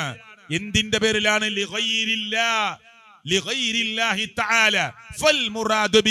അതുകൊണ്ട് ഉദ്ദേശിക്കുന്നത് എന്താണ്? അള്ളാഹുവിന്റെ പേരിലല്ലാതെ അറുക്കുകയാണ്, റബ്ബിന്റെ പേരിലല്ലാതെ അറുക്കുക എന്നതാണ്. ഏതുപോലെ? അറുത്തവനെ പോലെ, ബിംബങ്ങളുടെ പേരിൽ അറുക്കുന്നവരുണ്ട് ലോകത്ത്. അബിസ്വലീബി, കുരിശിന്റെ പേരിൽ അറുക്കുന്നവരുണ്ട്. ഔലി മൂസ അലൈഹി സ്വലാത്തു വസ്സലാം, മൂസാ നബിയുടെ പേരിൽ അറുക്കുന്നവരുണ്ട്. ഔലി ഈസ, ഈസാ നബിയുടെ പേരിൽ അറുക്കുന്നവരുണ്ട്. ഔലിൽ കഅബ, കഅബയുടെ പേരിൽ അറുക്കുന്നവരുണ്ട്. വനഹ്ബി ദാലിക്, അതുപോലെയുള്ള എന്തുമാകട്ടെ. ഇവിടെ ചില ഉദാഹരണങ്ങളാണ് പറഞ്ഞത്. കഅബയുടെ പേരിൽ അറുത്തവനെ പോലെയാണെങ്കിലും, മൂസാ നബിയുടെ പേരിൽ അറുത്തവനെ പോലെയാണെങ്കിലും, ഈസാ നബിയുടെ പേരിൽ അറുത്തവനെ പോലെയാണെങ്കിലും, കുരിശിന്റെ പേരിൽ അറുത്തവനെ പോലെയാണെങ്കിലും, പ്രതിഷ്ഠയുടെ പേരിൽ അറുത്തവനെ പോലെയാണെങ്കിലും, ഷാഫി മദ്ഹബ് പറഞ്ഞത് എന്താ? ഫകുല്ലു ഹാദാ ഹറാം. അങ്ങനെ ആരുടെ പേരിൽ അറുത്താലും അത് ഹറാമാണ്. വലാ തഹില്ലു ആദിഹി ദബീഹ, ഈ അറിവ് ഒരിക്കലും ഹലാലാവുകയില്ല. സവാഉൻ കാന ദാബിഹു മുസ്ലിമൻ ഔ നസ്റാനിയ, അറുത്തത് മുസ്ലിം പേരിട്ടവനാകട്ടെ, അറുത്തത് നസ്രാനി വിഭാഗത്തിൽപ്പെട്ടവനാകട്ടെ, ക്രൈസ്തവ വിഭാഗത്തിൽപ്പെട്ടവനാകട്ടെ, ആരു തന്നെ അറുത്താലും, കേട്ടോളൂ, നിങ്ങൾ ഒന്നുകൂടി വായിക്കാം. ഫകുല്ലു ഹാദാ ഹറാം, അതെല്ലാം ഹറാമാണ്. കഅബയുടെ പേരിൽ അറുത്താലും, കുരിശിന്റെ പേരിൽ അറുത്താലും, നബിയുടെ പേരിൽ അറുത്താലും എല്ലാം ഹറാമാണ്. വലാ തഹില്ലു ആദിഹി ദബീഹ, അങ്ങനെ ഒരു അറിവ് ഹലാലാവുകയില്ല. സവാഉൻ കാന ദാബിഹു മുസ്ലിമൻ ഔ നസ്റാനിയ, അറുത്തത് മുസ്ലിം ആകട്ടെ, അറുത്തത് ക്രിസ്ത്യാനിയാകട്ടെ. നസ്സ അലൈഹി ശാഫിഈ, ഈ വിഷയത്തിൽ ഇമാം ഷാഫി റഹ്മത്തുള്ളാഹി അലൈഹിക്ക് പോരാ, വത്തഫഖ അലൈഹി അസ്ഹാബുനാ, അദ്ദേഹത്തെ പിൻപറ്റുന്ന അദ്ദേഹത്തിന്റെ അനുചരന്മാരും ഈ വിഷയത്തിൽ ഐക്യകണ്ഠേന അഭിപ്രായം പറഞ്ഞവരാണ്. എന്തഭിപ്രായ പറഞ്ഞത്? ഹറാമാണ്, ശരിയല്ലാത്തതാണ്. ഉദിരമ്പൊയിലെ മുസ്ലിങ്ങളോട് ഞാൻ ചോദിക്കുകയാണ്, എന്നിട്ട് ബദരീങ്ങളുടെ പേരിൽ അറിവ് നടത്താറില്ലേ? മൊയ്തീൻ ഷെയ്ഖിന്റെ പേരിൽ അറിവ് നടത്താറില്ലേ? വേറെ വേറെ ഖോജമാരുടെ ഷെയ്ഖുമാരുടെ പേരിൽ അറിവ് നടത്താറില്ലേ? ഞങ്ങൾക്ക് അസൂയ കൊണ്ട് പറയുകയില്ല, ഇത് ചെയ്യരുത് എന്നതാണ് കിതാബിലുള്ളത്. നിങ്ങൾ അറുത്തു കൊടുത്തോളൂ, അത് അള്ളാഹുവിന്റെ കൂലി ആഗ്രഹിച്ചിട്ടാവണം. ഏതെങ്കിലും ഒരു ബീവിയുടെയോ ഷെയ്ഖിന്റെയോ ഹോജയുടെയോ പേരിൽ ഒരിക്കലും നിങ്ങൾ അറിവ് നടത്തരുത്. അങ്ങനെ നടത്താൻ പ്രമാണമില്ല എന്നതാണ് പള്ളി ദർസിൽ ഓതി കൊടുക്കുന്ന കിതാബിൽ വരെ പറഞ്ഞു വെച്ചിട്ടുള്ളത്. അതിനാണ് ഞാൻ ചില ഇബാറത്തുകൾ നിങ്ങളെ കേൾപ്പിച്ചുകൊണ്ടിരിക്കുന്നത്. തുടർന്ന് നടത്തുന്ന സംസാരത്തിലും ഇൻഷാ അല്ലാഹ് പ്രമാണമാണ് നിങ്ങളുടെ മുമ്പിൽ വെക്കുന്നത്. ഇങ്ങനെ ഓരോന്നോരോന്നെടുത്ത് പരിശോധിക്കാം. ഖുർആനിലേക്ക് മടക്കണം. ഞാൻ ഓതി വെച്ച ആയത്ത് ഓർമ്മ വരണം. ഫറുദ്ദൂഹു, തർക്കമുണ്ടെങ്കിൽ ഫറുദ്ദൂഹു, അതിനെ നിങ്ങൾ മടക്കണം. ഇലല്ലാഹ്, അല്ലാഹുവിലേക്ക് മടക്കണം, ഖുർആനിലേക്ക് മടക്കണം. വറസൂൽ, അല്ലാഹുവിന്റെ പ്രവാചകനിലേക്ക് മടക്കണം. മുജാഹിദുകൾ എന്നറിയപ്പെടുന്ന ഈ വിസ്ഡം ഇസ്ലാമിക് ഓർഗനൈസേഷൻ എന്ന് പറയുന്ന കൊച്ചു സംഘത്തെ നിങ്ങൾ കീറി മുറിച്ച് പോസ്റ്റ്മോർട്ടം ചെയ്തോളൂ. എന്നിട്ട് നിങ്ങൾ പറയൂ, നിങ്ങൾ ചെയ്യുന്ന ഈ ഇബാദത്ത് ഖുർആനിൽ ഇല്ലാത്തതാണ്, ഹദീസിൽ ഇല്ലാത്തതാണ്, മുൻഗാമികൾക്ക് പരിചയമില്ലാത്തതാണ്. ഞങ്ങൾ തിരുത്താൻ റെഡിയാണ്, ഞങ്ങൾക്ക് വാശിയില്ല.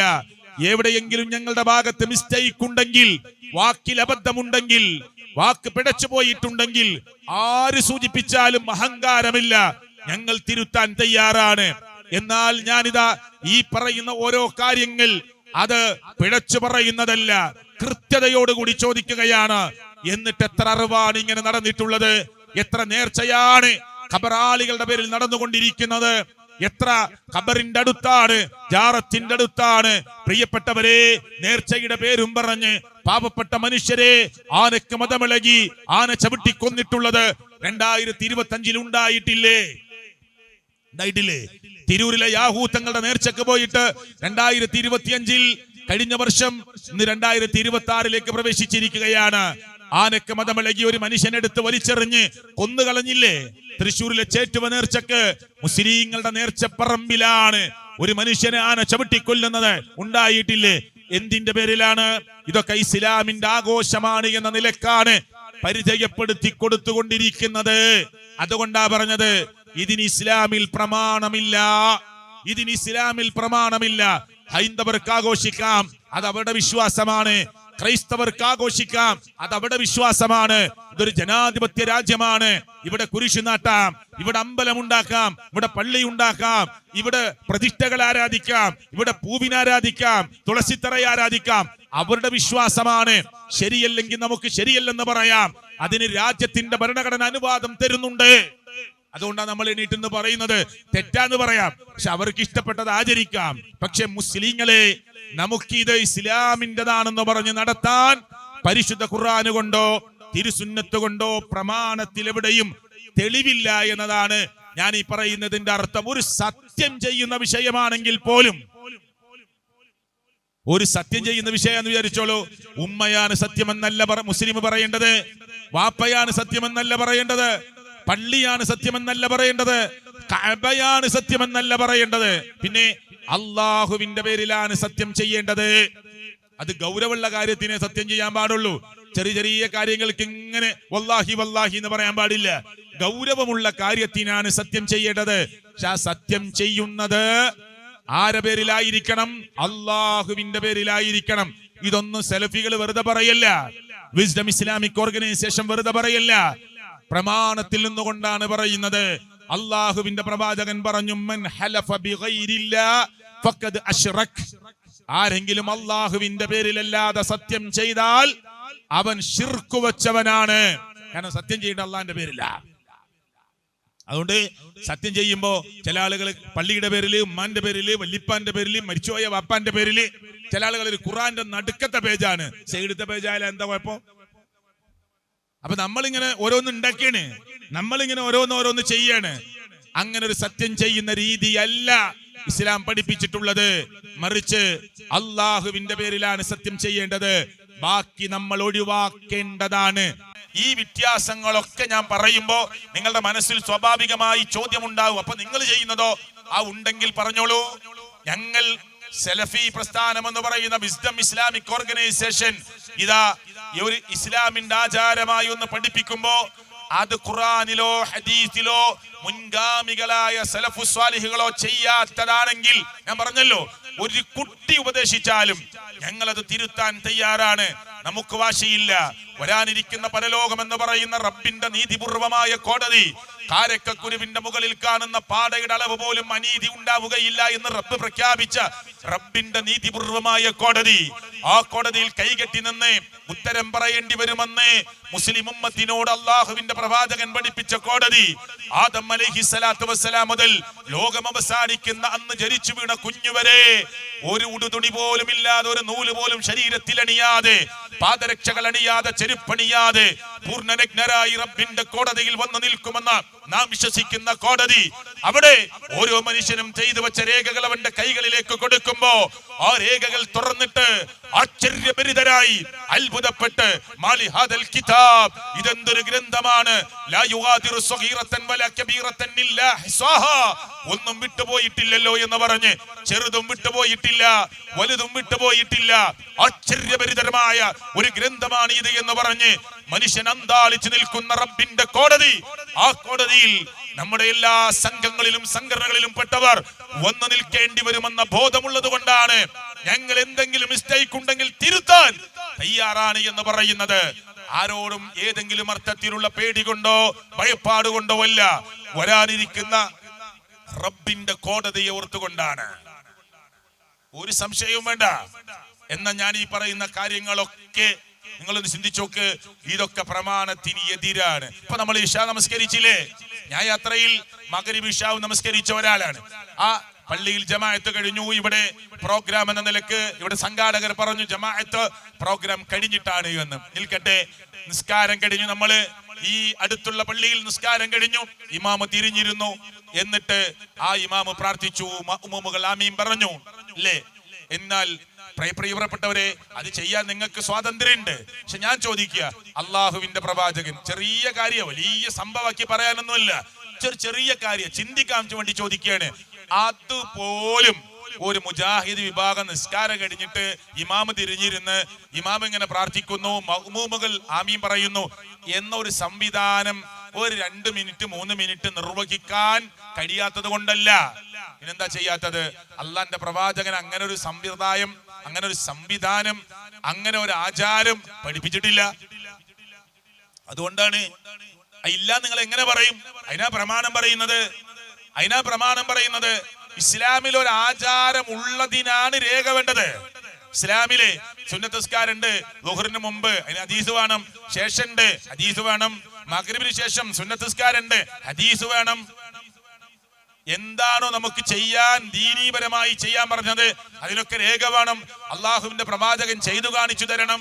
അപ്പോ നിസ്കാരത്തിന് ശേഷം നമ്മൾ ഒറ്റക്കൊറ്റയ്ക്ക് ഇരുന്ന് പ്രാർത്ഥിക്കുന്നു.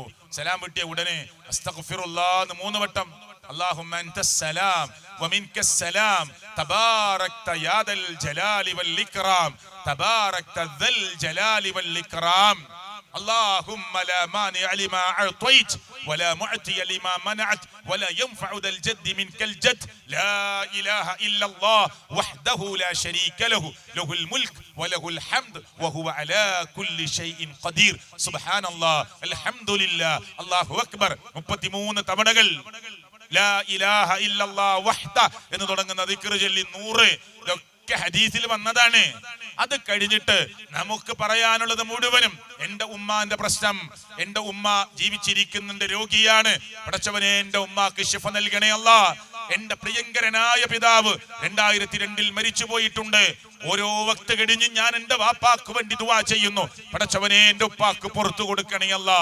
കഷ്ടപ്പെട്ട് ഞങ്ങളെ വളർത്തിയ പ്രിയങ്കരനായ പിതാവിന് മാപ്പ് കൊടുക്കണേ അല്ലാ, പുറത്തു കൊടുക്കണേ അല്ലാ.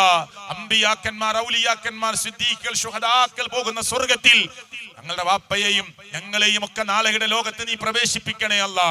അങ്ങനെ കൂട്ടുകുടുംബത്തിൽപ്പെട്ട പ്രശ്നങ്ങള്, ആ നമ്മുടെ ഭൗതികമായ പ്രശ്നങ്ങള്, കച്ചവടത്തിന്റെ നഷ്ടങ്ങള് എല്ലാം അല്ലാന്റെ മുമ്പിൽ പറയുന്നു. ഒറ്റക്കൊറ്റക്കിരുന്ന് പ്രാർത്ഥിക്കുന്നു. സമയല്ലേ, റിക്ഷയിൽ പോവാനുണ്ടോ പോയിക്കോ, അതിലിരുന്ന് പ്രാർത്ഥിക്കാം.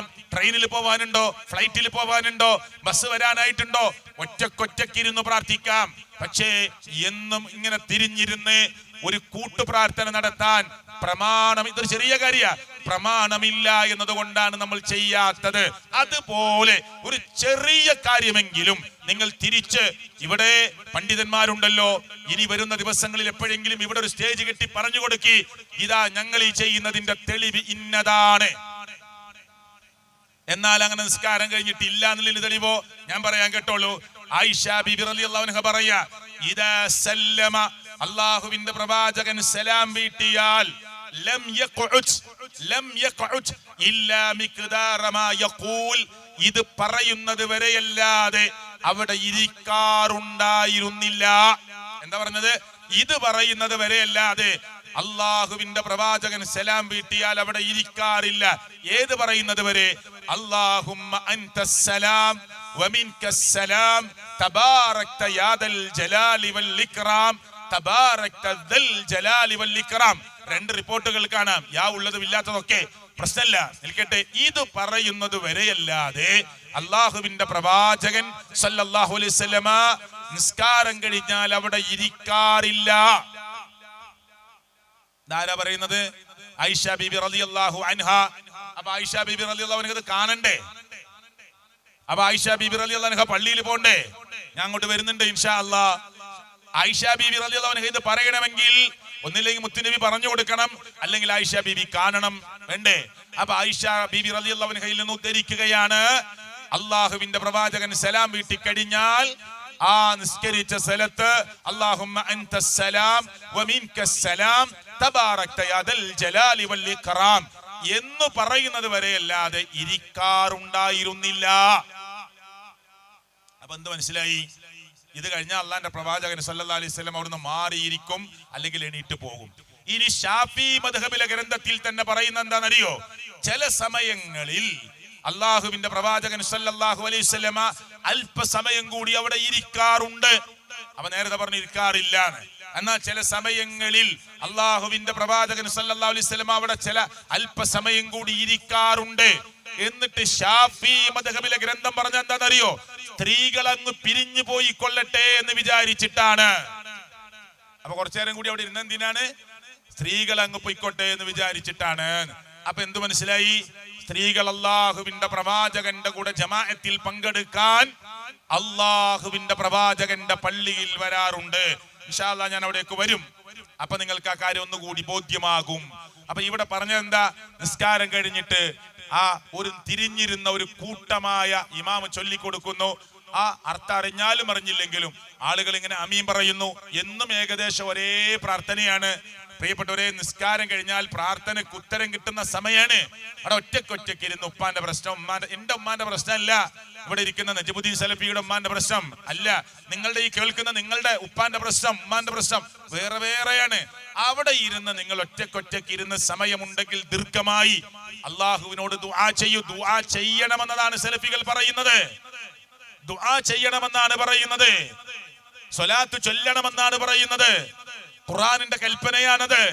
യാ അയ്യുഹല്ലദീന ആമനൂ, വിശ്വാസികളെ, സ്വല്ലു അലൈഹി വസല്ലിമു തസ്ലീമാ, നിങ്ങൾ നബിയുടെ മേൽ സ്വലാത്ത് ചൊല്ലണേ, സലാം പറയണേ. ഈ ആയത്തിന്റെ തുടക്കം എന്താ? അല്ലാഹും അല്ലാഹുവിന്റെ മലായികത്തുകളും നബിയുടെ മേൽ അനുഗ്രഹം ചൊരിഞ്ഞുകൊണ്ടിരിക്കുകയാണ്. ഇന്നല്ലാഹ വമലായികതഹു യുസല്ലൂന അലൻ നബി യാ അയ്യുഹല്ലദീന ആമനൂ സ്വല്ലു അലൈഹി വസല്ലിമു തസ്ലീമാ. കണ്ടോ, പ്രമാണം അങ്ങനെ പറയുന്നത്, സ്വലാത്ത് ചൊല്ലണം.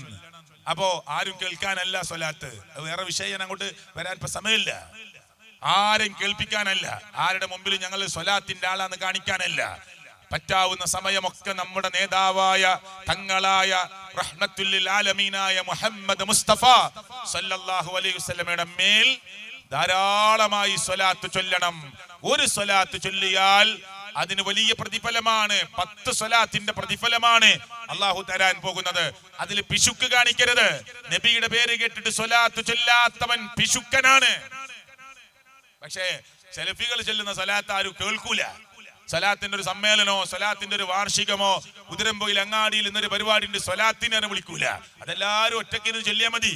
വീട്ടിന്നോ റൂമെന്നോ വാഹനത്തിന്നോ ട്രെയിനിന്നോ ഫ്ലൈറ്റിന്നോ ഒക്കെ ചൊല്ല. ഇതൊരു ഉപദേശമായത് കൊണ്ട് എല്ലാരും വിളിച്ചത്, ഇത് കേൾക്കാനാണ്. ആ സംസാരത്തിനിടയിൽ നബിയുടെ പേര് ഞാൻ എത്രയോ തവണ പറഞ്ഞു. അപ്പോഴൊക്കെ ഞാൻ ആ സ്വലാത്ത് ചൊല്ലി.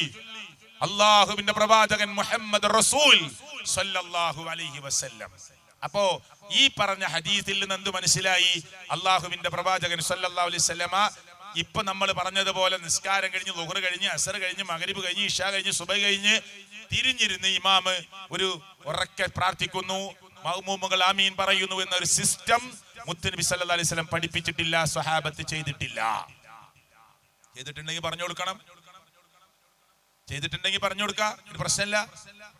അത് സ്വഹിയായ ഹദീസ് കൊണ്ട് തെളിഞ്ഞ നമ്മൾ ചെയ്യാൻ റെഡിയാണ്. പക്ഷെ എവിടെ തപ്പിയിട്ടും കിട്ടുന്നില്ല. അതുകൊണ്ടാണ് ഇത്ര ക്ലിയറായി ഈ കാര്യം പറയുന്നത്. ഇപ്പൊ വലിയൊരു വിവാദം നടക്കുക. ഞാൻ ഈ കൂട്ടത്തിൽ പറഞ്ഞു, സ്ത്രീകള് അള്ളാഹുവിന്റെ പ്രവാചകന്റെ പള്ളിയിൽ, മുത്തുനബിയുടെ പള്ളിയിൽ അവിടുത്തെ മുഅ്മിനാത്തുകളായ സ്ത്രീകൾ അപ്പൊ നിസ്കരിക്കാൻ വന്നു എന്ന് ഞാൻ പറഞ്ഞു അല്ലേ? ഇപ്പൊ തങ്ങളുടെ മോള് പറഞ്ഞു, ഒരു ചാനലിന്റെ ആളുകൾ ചോദിച്ച ചോദ്യത്തിന് 16 വയസ്സുള്ള കുട്ടി പറഞ്ഞതാ, പക്വതയില്ലാത്ത ആ സംസാരത്തെ ഗൗരവമായി എടുക്കണ്ടാന്നാ. ആ കുട്ടി വേറെ എന്തൊക്കെയോ ക്ലാസ് നടത്തുന്നുണ്ട്, അതിലൊക്കെ പക്വത ഉണ്ട്. ഇത് മാത്രം പറഞ്ഞപ്പോ പക്വത പോയതാ ആണോ? ആ കുട്ടി നല്ല ക്ലാസ്സുകൾ വേറെ യൂട്യൂബിൽ എത്രയോ ക്ലാസ്സൊക്കെ നല്ല സംസാരം ഇംഗ്ലീഷിലൊക്കെ നടത്തുന്നുണ്ട്. അതൊക്കെ കേട്ടിരുന്ന് നല്ല ലൈക്ക് കൊടുക്കുന്ന ആളുകളെ ഇത് കുട്ടി പറഞ്ഞു. ആ കുട്ടി 16 വയസ്സുള്ള ചെറിയ കുട്ടിയാണ്, പക്വതയില്ലാത്ത സംസാരാണ്. നല്ല പക്വതയിലാണ് ആ കുട്ടി സംസാരിച്ചത്. ആ കുട്ടി പറഞ്ഞ അതൊക്കെ ചില ആളുകൾ ഇങ്ങനെ അടിച്ചേൽപ്പിക്കുകയാണ്. മാറും ഇൻഷാ അല്ലാഹ്, മാറുന്നുണ്ട് എന്നാണ് ആ പെൺകുട്ടി പറഞ്ഞത്. മാറുന്നുണ്ട്. സ്ത്രീകൾക്ക് പള്ളിയിൽ നിസ്കരിക്കാൻ പോവരുത് എന്നത് വിലക്കിയിട്ടില്ല എന്നാണ് ആ കുട്ടി പറഞ്ഞത്. ഇനി തങ്ങളുടെ മോള് പറഞ്ഞോ പറഞ്ഞില്ലേ എന്നുള്ളതല്ല, വേറെ ഏതെങ്കിലും പള്ളിയിൽ പോയോ പോയില്ലേ എന്നല്ല, പോവുകയോ പോവാതിരിക്കുക അതൊക്കെ നമ്മുടെ ഇഷ്ടമാണ്. ഒരു പെണ്ണിന് പള്ളി നിർബന്ധമാണ് എന്ന് ആരും പറഞ്ഞിട്ടില്ല. ഒരു സ്ത്രീ പള്ളിയിൽ പോവുകയോ പോവാതിരിക്കുക അതൊക്കെ അവരുടെ ഇഷ്ടമാണ്. പക്ഷേ ഇസ്ലാമിന്റെ പ്രമാണം എന്തു പറയുന്നു? ഒരു പെണ്ണിനെ തടയാൻ അനുവാദമുണ്ടോ? ഞാൻ ഹദീസിൽ നിന്ന് വായിക്കാൻ നിങ്ങൾ ശ്രദ്ധിച്ചു കേൾക്കണം. ഈ ഒരൊറ്റ ഹദീസ് വായിച്ചാൽ തന്നെ ആ വിഷയത്തിന്റെ പരിപൂർണതയിലേക്ക് നിങ്ങൾക്ക് എത്താൻ പറ്റും. ഇനി നിങ്ങൾ മനസ്സിലാക്കുക, ഉദരംപൊയിലെ ഓരോ മുസ്ലിങ്ങളായ ആളുകൾ മനസ്സിലാക്കുക. ഇവിടെ നിങ്ങളെ പണ്ഡിതന്മാരും ഉസ്താദുമാരൊക്കെ ഉണ്ടാവുമല്ലോ, സ്നേഹത്തോടെ ചോദിച്ചോളി, സ്ത്രീകൾക്ക് പള്ളിയിൽ നിസ്കരിക്കാൻ വേണ്ടി വരാമെന്നതിന് ഒരു ഹദീസല്ല, 10 അല്ല, 20 അല്ല, 50 അല്ല, 100 അല്ല, 150-ലധികം ഹദീസുകൾ സ്ത്രീകൾക്ക് പള്ളിയിൽ വരാമെന്നതിന് തെളിവുണ്ട്. പള്ളിയിൽ വെറുതെ വരില്ല, ഉദ്ഘാടനം കാണാൻ വേണ്ടി വരില്ല, ഉദ്ഘാടനത്തിന്റെ തലേന്ന് പള്ളി കാണാൻ വരില്ല, ജമാഅത്തിന് വരാം, ജുമുഅക്ക് വരാം, എന്നതിന് 150-ലധികം ഹദീസുകൾ തെളിവായി ഉദ്ധരിക്കാൻ പറ്റും. ഒന്നും രണ്ടൊന്നുമില്ല, വലിയ വാശിയുള്ള കാര്യമൊന്നുമില്ല.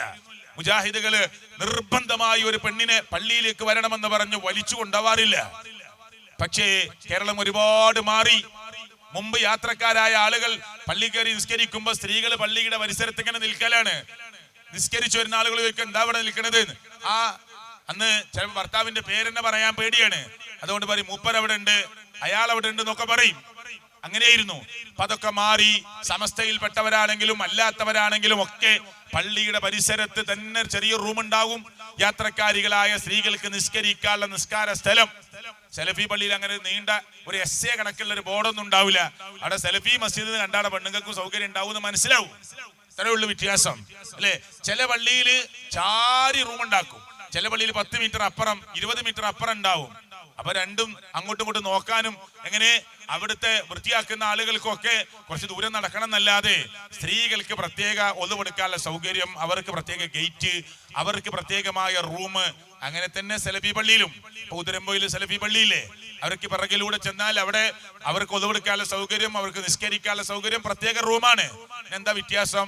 അത് പുരുഷന്മാർക്ക് ഉണ്ടാക്കിയ അതേ ചുമരിൽ നിന്ന് 3 ഭാഗം പടുത്ത് ഒരു റൂം കൂടി ഉണ്ടാക്കിയിട്ടുണ്ടാവും. സമസ്തന്റെ പള്ളിയിലോ 1 മീറ്റർ വിട്ടിട്ട് 4 ചുമരുണ്ടാക്കും. അതിലേക്ക് ചേർന്ന സെലഫി പള്ളി പോലെ തന്നെ ആവും. അപ്പൊ 1 മീറ്റർ വിട്ടാലോ ഒരു ഭാഗത്തെ കല്ല് നഷ്ടം. അല്ല എന്താ, ഒരു ഭാഗത്തെ കല്ല് നഷ്ടം. അതിലേക്ക് ചേർത്തിയാലോ അപ്പൊ നമ്മൾ ഓല പള്ളി പോലെ തന്നെ ആവുമെന്ന നിലക്കാണ്.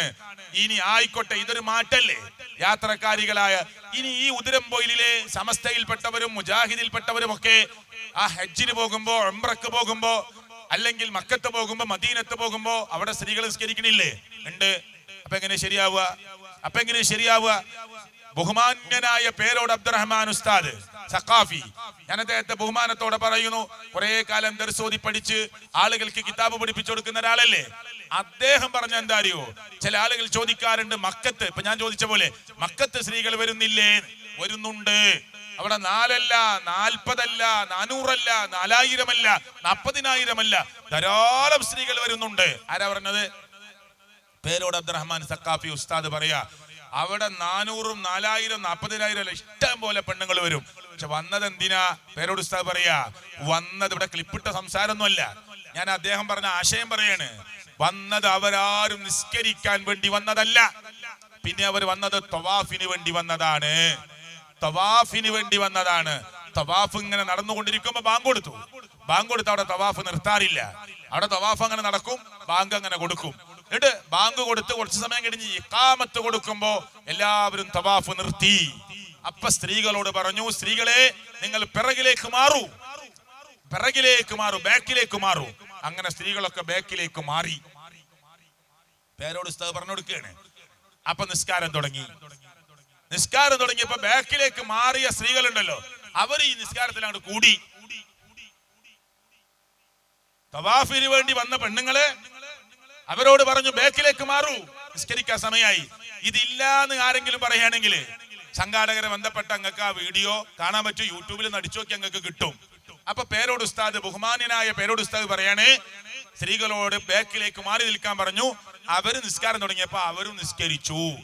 അപ്പോ നിസ്കരിച്ചിട്ടില്ല എന്നാ പറഞ്ഞല്ല, അവരും നിസ്കരിച്ചു. ആരെ കൂടെ? മക്കയിലെ പുണ്യമാക്കപ്പെട്ട പള്ളിയിലെ ഹറമിലെ ഇമാമിന്റെ കൂടെ അവർ നിസ്കരിച്ചു.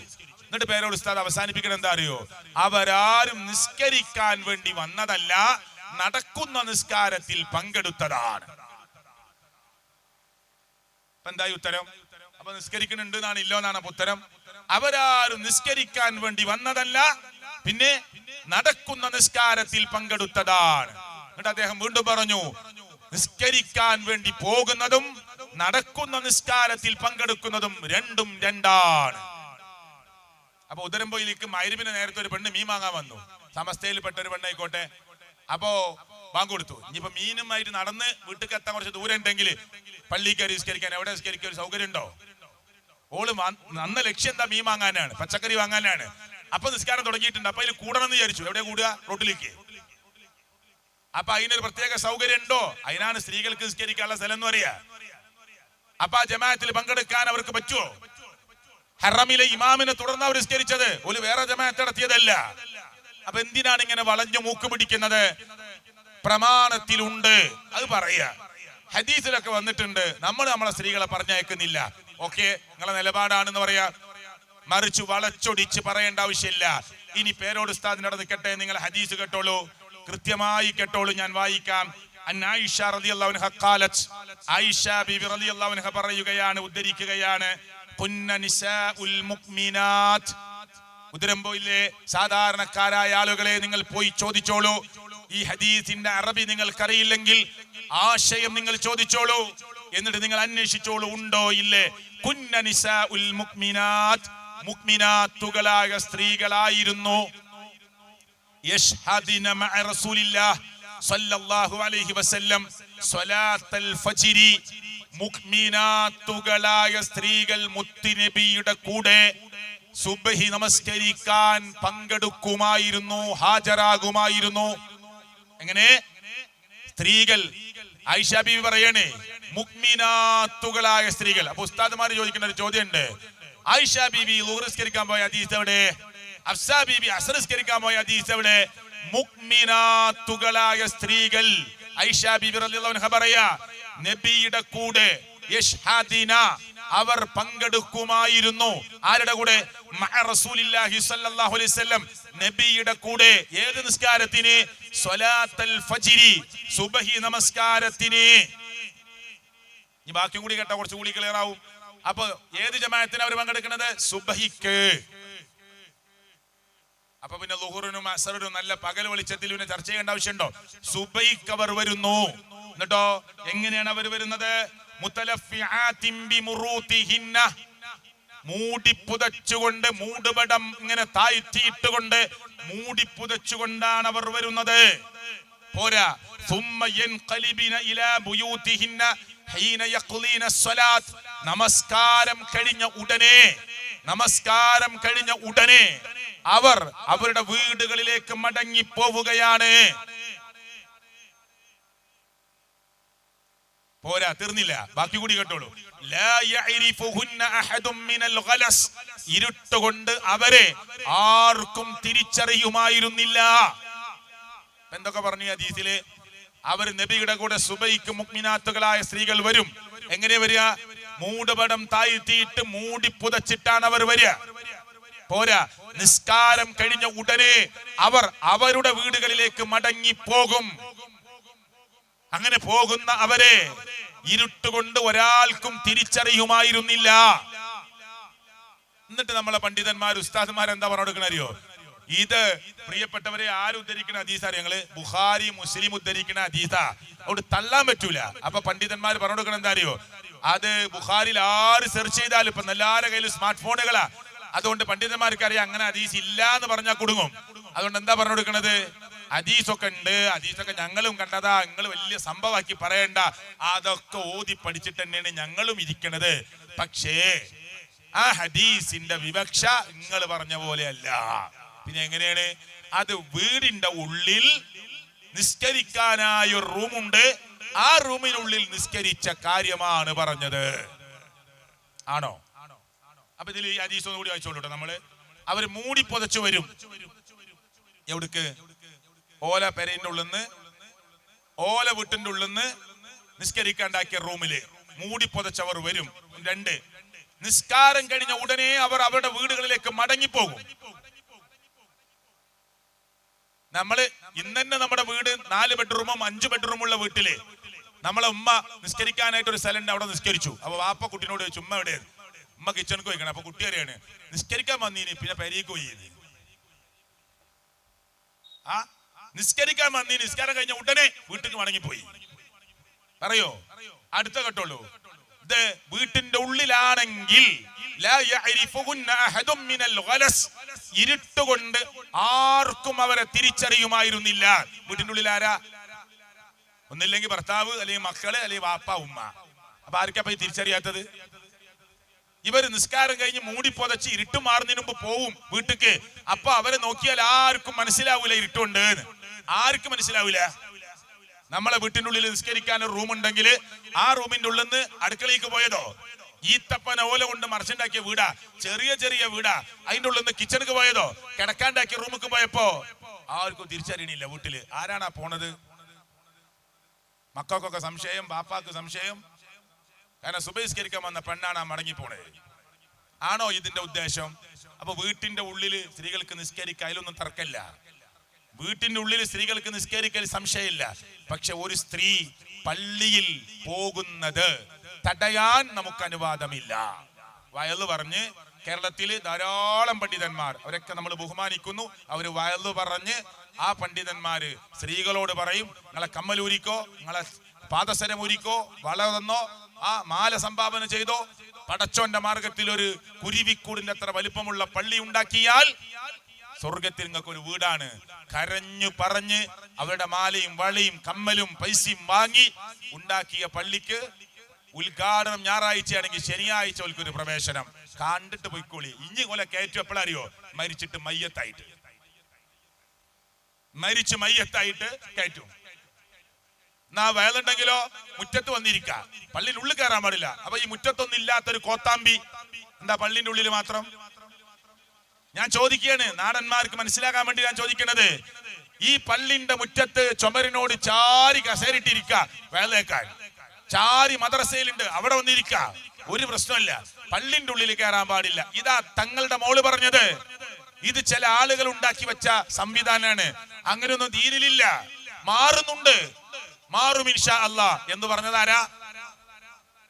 തങ്ങളുടെ മോളാ. അപ്പൊ കാസിമിയൊക്കെ രംഗത്ത് വന്നു. ആ പാണക്കാട്ട തറവാട്ടിലെ അടുക്കളയിൽ വഹാബിച്ചികളാണ്. ഞാൻ അങ്ങോട്ടൊന്നും പോകുന്നില്ല. പാണക്കാട്ട തറവാടിലെ അടുക്കളയിൽ വഹാബിച്ചികളാണ്. കണ്ടില്ലേ? 10 കൊല്ലം കഴിഞ്ഞാൽ, നിങ്ങൾ എഴുതി വെച്ചോ, കാസിമി പറയാ, 10 കൊല്ലം കഴിഞ്ഞാൽ ഇവിടുത്തെ സുന്നി പെണ്ണുങ്ങളൊക്കെ പള്ളിക്ക് പോകും. പോയിട്ടില്ലെങ്കിൽ കാസിമിന്റെ കാത് മുറിച്ചോന്ന് എഴുതി വെച്ചോന്നാ പറയണ കാസിമി. അത് ഈ സമൂഹം തെളിവ് മനസ്സിലായാൽ ആളുകൾ അത് സ്വീകരിക്കും. മുമ്പത്തെ പോലെയല്ല. മുമ്പൊക്കെ അങ്ങനെയാണ്. മഹല്ല് സംവിധാനം, ഖബറ്, ആളുകൾക്ക് പേടിയായിരുന്നു. ഹക്കൊക്കെ എനിക്കറിയാം, പക്ഷെ എന്താ പ്രശ്നം? അവിടെ നിന്റെ മഹല്ലാണത്, മരിച്ചാ അങ്ങോട്ടല്ലേ കൊണ്ടുപോകാനുള്ളത്, ഇതൊക്കെ പറഞ്ഞിട്ട് പേടിപ്പിക്കുന്ന ഒരു സിസ്റ്റാണ് മുമ്പുണ്ടായിരുന്നത്. അതിനൊന്നും ആളുകളെ കിട്ടൂല. ഹക്ക് മനസ്സിലായാൽ ആരാണോ സത്യം പറയുന്നത് അതിന്റെ കൂടെ ആളുകൾ നിൽക്കും എന്നതാണ് ഇന്നത്തെ ലോകത്ത് നമ്മൾ കാണുന്നത്. ഇനി നമ്മുടെ നാട്ടിലെ സമസ്തയുടെ പള്ളി ദർസിൽ പഠിപ്പിക്കുന്ന കിതാബിൽ ഇമാം നബവി റഹ്മത്തുള്ളാഹി അലൈഹി പറയുന്ന ഒരു വാചകം കൂടി ഞാൻ വായിച്ച ആ വിഷയം ഞാൻ അവിടെ അവസാനിപ്പിക്കുക. ശരിക്ക് ശ്രദ്ധിച്ചോളി. ഒരു പെണ്ണ് ജുമഅക്ക് വന്നാൽ അവളുടെ ജുമഅയുടെ അവസ്ഥ എന്താണെന്നാണ് ഇമാം നബവി, 2ാം ഷാഫി എന്നറിയപ്പെടുന്ന ഇമാം നബവി പള്ളിയിൽ അലമാരയിൽ സൂക്ഷിച്ച കിതാബിൽ പറയുകയാണ്. കേട്ടോളൂ, ഞാൻ അതിന്റെ ഇജ്മാ ഉണ്ട് എന്ന് പറഞ്ഞിട്ടാണ് ഇമാം നബവി പറയുന്നത്. ഇജ്മാ ഉണ്ട്. ഈ വിഷയം പ്രത്യേകിച്ച് പറയാൻ കാരണം, പ്രിയപ്പെട്ടവരെ, ഈ വിഷയത്തിൽ ആളുകൾ ഇങ്ങനെ സോഷ്യൽ മീഡിയയിൽ കയറി വ്യത്യസ്തമായ കമന്റ്സുകൾ പറയുന്ന ഒരു കാലാണ് അല്ലേ? തങ്ങളെ കെട്ടിയിട്ടുള്ളത് വഹാബികളുടെ കുടുംബത്തിൽ നിന്നാണ് എന്നൊക്കെ പറഞ്ഞിട്ട് ആക്ഷേപങ്ങളും അധിക്ഷേപങ്ങളും ഒക്കെ അങ്ങനെ അങ്ങോട്ടും ഇങ്ങോട്ടൊക്കെ നടത്തുന്ന സമയമാണ്. എന്ന കിതാബിൽ എന്തു പറഞ്ഞു കേട്ടോളൂ.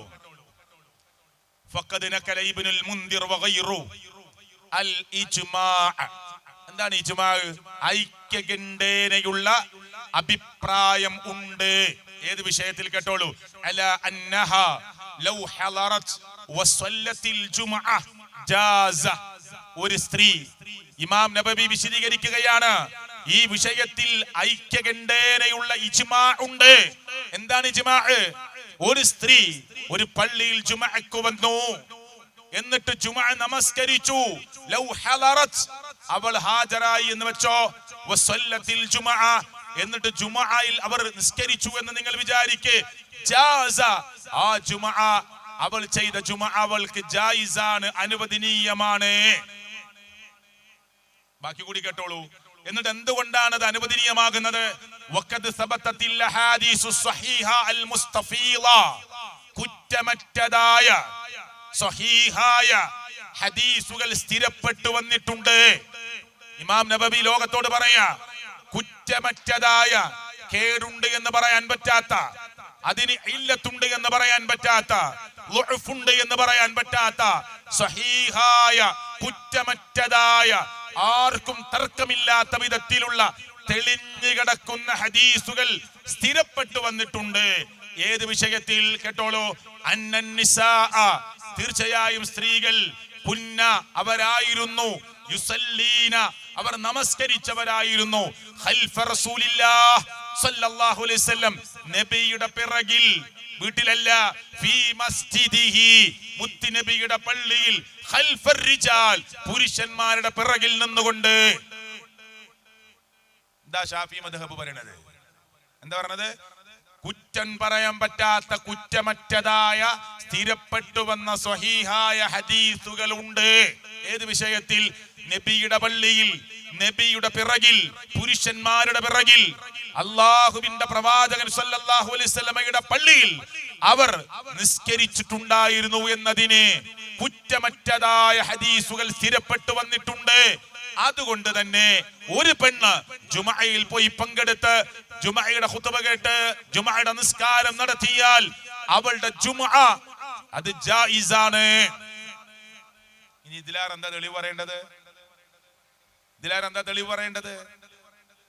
അതുകൊണ്ട് സലഫികളായ ആളുകൾ, ഒരു ഉപ്പ മരിച്ചാൽ ആ വാപ്പാന്റെ മയ്യത്ത് നിസ്കാരം പള്ളിയിലാണെങ്കിൽ നിസ്കരിക്കാൻ പറ്റുന്നവരോടൊക്കെ പള്ളിക്ക് വരാൻ പറയും.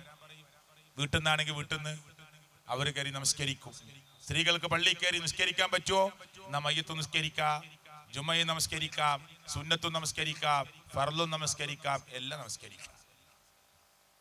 ഇവിടെ കണ്ടോ എനിക്കറിയില്ല. ഞങ്ങളൊക്കെ നാടിന്റെ ചില സ്ഥലത്ത് ചില ആളുകള് ഭർത്താവ് മരിച്ച ഭാര്യനെ പോലും നിസ്കരിക്കാൻ സമ്മതിക്കൂല. അവിടെ ഉണ്ടോ അങ്ങനെ? ആ മയ്യത്ത് വീട്ടിൽ നിന്ന് ഇങ്ങനെ എടുക്കുമ്പോ അൽ ഫാത്തിഹ വിളിക്കും അള്ളാഹുവിന്റെ പ്രവാചകൻ. അപ്പൊ ഈ പറയും, കണ്ടോ ഇവര് ഫാത്തിഹക്കെതിരാണ്. ഇല്ല സുഹൃത്തുക്കളെ, ഫാത്തിഹ നിങ്ങൾ എപ്പോഴൊക്കെ ഓതാൻ പറ്റുമോ? സൂറത്തുൽ ഫാത്തിഹ ഓതിക്കോളി. പക്ഷേ ഒരു മയ്യത്ത് അങ്ങോട്ട് എടുക്കുമ്പോൾ അൽ ഫാത്തിഹ അല്ലെങ്കിൽ സൂറത്തുൽ മുൽക്ക്, അതല്ലെങ്കിൽ വേറെ ഏതെങ്കിലും ആയത്തുകൾ ഇങ്ങനെ ചൊല്ലി അവിടെ ഒരു പ്രത്യേക ആചാരം ഇല്ലാത്തത് കൊണ്ടാണ് നമുക്കതിൽ പ്രത്യേക വാശിയൊന്നുമില്ല. ഖുർആൻ എപ്പോഴും ഓതണം എന്ന് നമ്മൾ പറയാ. നിങ്ങൾക്ക് പറ്റുന്ന സമയത്തൊക്കെ നിങ്ങൾ ഖുർആൻ ഓതണം. ഞാനതൊന്നും എന്റെ ഇഷ്ടപ്രകാരം പറയല്ല, പ്രമാണത്തിന്റെ അടിസ്ഥാനത്തിലാ പറയുന്നത്. അതുണ്ടോ ഇസ്ലാമിൽ അങ്ങനെ ഒരു ആചാരം? മയ്യത്ത് വേഗത്തിൽ നടന്ന് വേഗത്തിൽ കൊണ്ടുപോകണം, മൗനമായി പോകണം. അപ്പൊ എന്റെ നാട്ടുകാരനായ കാസിമി പറഞ്ഞ എന്താ അറിയോ? മുൻഗാമികളുടെ മാതൃകയിൽപ്പെട്ടതാണ് കാസിമി പറഞ്ഞതാ. ഇപ്പൊ തിരിച്ചോ എനിക്കറിയില്ല, തിരിച്ചിട്ടില്ല. കാസിമി പറഞ്ഞതാണ് മയ്യത്തിന്റെ കൂടെ പോകുമ്പോ അദ്ദേഹത്തിന്റെ ശൈലി എങ്ങനെ? ചിലപ്പോ ഒന്ന് ഉറക്കനെ പറയും, പിന്നെ അതന്നെ ഒന്ന് പതുക്കെ പറയും. അങ്ങനെയാണ് അദ്ദേഹം പറഞ്ഞ. മയ്യത്തിന്റെ കൂടെ പോകുമ്പോ മിണ്ടാതെ പോകണം. മിണ്ടാതെ പോകണം ചങ്ങായി. ആരാ പറഞ്ഞ്? കാസിമി. മയ്യത്ത് കൊണ്ടുപോകുമ്പോ മിണ്ടാതെ പോകണം. ആര് പറയാ? റഹ്മത്തുള്ള കാസിമി മൂത്തേടം പറയാ. എന്നിട്ട് അദ്ദേഹം പറയണേ, ഇമാം നബവി പറഞ്ഞിട്ടുണ്ട്. എന്താ പറഞ്ഞത്? മയ്യത്തിന്റെ കൂടെ പോകുമ്പോ മിണ്ടാതെ പോകണം. അപ്പൊ ആളുകൾ എന്താ പറയാ അറിയോ? അതൊക്കെ ശരിയാണ്. അപ്പോ വർത്താനം പറയാതിരിക്കാനാണ് ലാ ഇലാഹ ഇല്ലല്ലാഹ് ഞങ്ങൾ ഉറക്കനെ ചെല്ലണത്. വർത്താനം പറയാതിരിക്കാൻ ലാ ഇലാഹ ഇല്ലല്ലാഹ് മനസ്സില്ലേ പോരെ? ഇവിടെ ഇമാം നബവി പറഞ്ഞെന്താ? അസ്സുകൂത്ത് ഫീ ഹാലി സൈരി മഅൽ ജനാസ, മയ്യത്തിന്റെ കൂടെ പോകുമ്പോ മിണ്ടാതെ പോകണം. ഇപ്പൊ നിങ്ങൾ ഈ പള്ളിയിൽ അൽ അദ്കാർ ഉണ്ടെങ്കിൽ ഒന്ന് തുറന്നോളി. ഇമാം നബവി റഹ്മത്തുള്ളാഹി അലൈഹിയുടെ അൽ അദ്കാർ നമ്മളെ നാട്ടിലത്തെ പള്ളിയിൽ ഉണ്ടെങ്കിൽ നിങ്ങൾ പോയി ചോദിക്കി, അൽ അദ്കാറിൽ ഇങ്ങനെ ഈ ശിഹാബടക്കര പറയണ പോലെ ഉണ്ടോ ഇല്ലേ? എന്താ ഉള്ളത് അതില്? മയ്യത്തിന്റെ കൂടെ പോകുമ്പോ മിണ്ടാതെ പോകണം. അവിടെ നിർത്തിയിട്ടില്ല.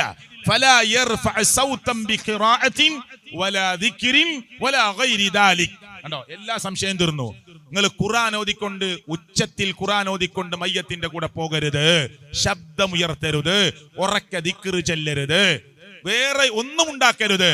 ഫലാ യർഫഅ, ശബ്ദമുയർത്തരുത്, സൗതൻ, സൗണ്ട് ഉയർത്തരുത്, ബിഖിറാഅത്തിൻ, ഖുർആൻ ഓതിക്കൊണ്ട്, വലാ ദിക്രിൻ, ദിക്ർ ചൊല്ലിക്കൊണ്ട്, വലാ ഗൈരി ദാലിക്, വർത്താനം പറഞ്ഞിട്ടും സൗണ്ട് ഉണ്ടാക്കരുത്. മയ്യത്ത് ഇങ്ങനെ കൊണ്ടുപോവുക. അപ്പോഴാണ് 4 കൊല്ലം 3 കൊല്ലമായിട്ട് UAE-യിലോ അല്ലെങ്കിൽ ബഹ്റൈനിലോ ഖത്തറിലോ സൗദിയിലൊക്കെ നിന്ന്, അല്ലെങ്കിൽ വേറെ ഏതെങ്കിലും രാജ്യത്ത് നിന്ന് വന്ന ആള് മരിച്ചതറിഞ്ഞിട്ട് പുറപ്പെട്ടതാണ്, കാത്തിരുന്നതാണ്.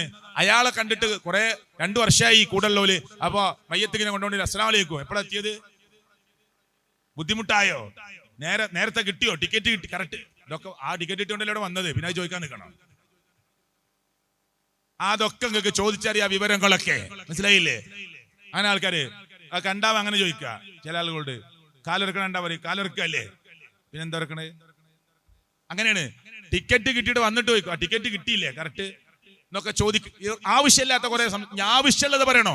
അതൊക്കെ അത് കഴിഞ്ഞിട്ട് മയ്യത്തിന്റെ കൂടെ പോകുമ്പോ മിണ്ടാതെ പോവുക. അത് ആദ്യം സംസാരിക്കാൻ വന്നാൽ വിരലിങ്ങനെ വെച്ചിട്ട് പറയാം, ഇപ്പൊ മിണ്ടാണ്ട അറിയാം, ഇങ്ങനെ കാണിച്ചു കൊടുക്കുക. എന്നിട്ട് അത് കഴിഞ്ഞിട്ട് ഒഴിഞ്ഞിരുന്ന് സംസാരിച്ചോളി, ഒരു കുഴപ്പമില്ല. മയ്യത്തിന്റെ കൂടെ പോകുമ്പോ ദിക്ർ ഉറക്കെ ചൊല്ലരുത്, ഖുർആൻ ഉറക്കെ ഓതിപ്പോവരുത്.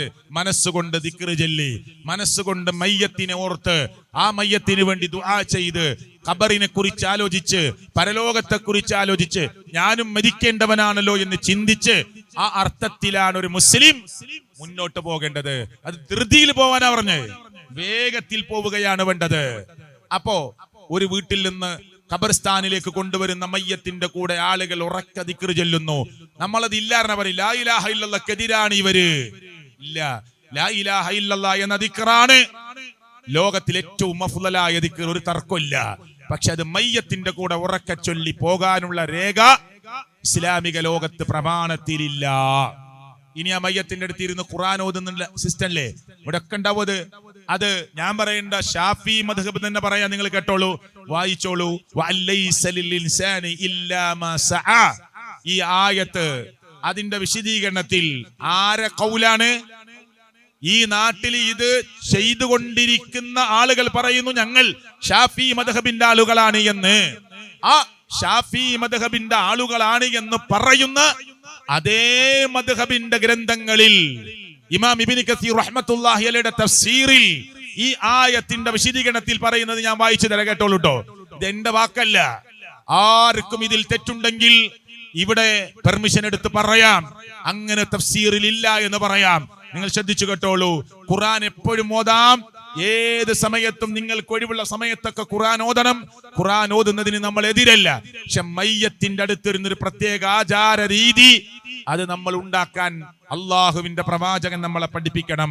ഈ ആയത്തിന്റെ വിശദീകരണത്തിൽ ഷാഫി മദ്ഹബിന്റെ ആ മഹാനായ ആ മദ്ഹബ് അറിയപ്പെടാൻ കാരണക്കാരനായ ഷാഫി ഇമാമിന്റെ ഖൗലായി ഷാഫി മദ്ഹബിലെ പണ്ഡിതനായ ഇമാം ഇബ്നു കസീർ റഹ്മത്തുള്ളാഹി അലൈഹി പറയുന്നത് ഞാൻ കിതാബ് അതുപോലെ വായിച്ചു തരാം, കേട്ടോളൂ. വമിൻ നാദിഹിൽ ആയ അൽ കരീമ, ഞാൻ നേരത്തെ ഓതിയ ആയത്ത്, ഈ മഹത്തരമായ ആയത്തിൽ നിന്ന് ഇസ്തംബത ശാഫിഈ റഹിമഹുല്ലാഹ്, ഇമാം ഷാഫി റഹ്മത്തുള്ളാഹി അലൈഹി അവലംബമാക്കുകയാണ്, തെളിവെടുക്കുകയാണ്. പോരാ, വമനിത്തബഅഹു, ഇമാം ഷാഫിയെ തുടർന്ന് വന്നവരും തെളിവെടുക്കുകയാണ്. അന്നൽ ഖിറാഅത, നിശ്ചയമായും ഈ ഖുർആൻ പാരായണം, ലാ യസ്ലി ഇഹ്ദാഉ സബാബിഹാ ഇലൽ മൗതാ, അത് മരിച്ച ഒരാൾക്ക് പ്രതിഫലം കിട്ടുന്ന ഒന്നല്ല. ലിഅന്നഹു, എന്ന് കാരണം എന്താ? ലൈസ മിൻ അമലിഹിം വലാ കസ്ബിഹിം, അതാ മരിച്ചു കിടക്കുന്ന ആളുടെ പ്രവർത്തനത്തിലോ അധ്വാനത്തിലോ പെട്ടതല്ല. പോരാ, വലിഹാദാ ലം യൻദുബ് ഇലൈഹി റസൂലുള്ളാഹി സ്വല്ലല്ലാഹു അലൈഹി വസല്ലം ഉമ്മതഹു, ഇങ്ങനെ ഒരു സുന്നത്ത് അല്ലാഹുവിന്റെ പ്രവാചകൻ തന്റെ ഉമ്മത്തിനെ പഠിപ്പിച്ചിട്ടില്ല. വലാ ഹസ്സഹും അലൈഹി വലാ അർശദഹും ഇലൈഹി ബിനസിൻ വലാ ഈമാഇൻ, പോരാ, മുത്തുനബിയിൽ നിന്ന് ഖണ്ഡിതമായ ഉറച്ച തെളിവ് പോയിട്ട് ഒരു സൂചനാപരമായ തെളിവ് പോലും മരിച്ചവർ സ്ഥലത്തിരുന്ന് ഖുർആൻ ഓതാൻ കിട്ടിയിട്ടില്ല.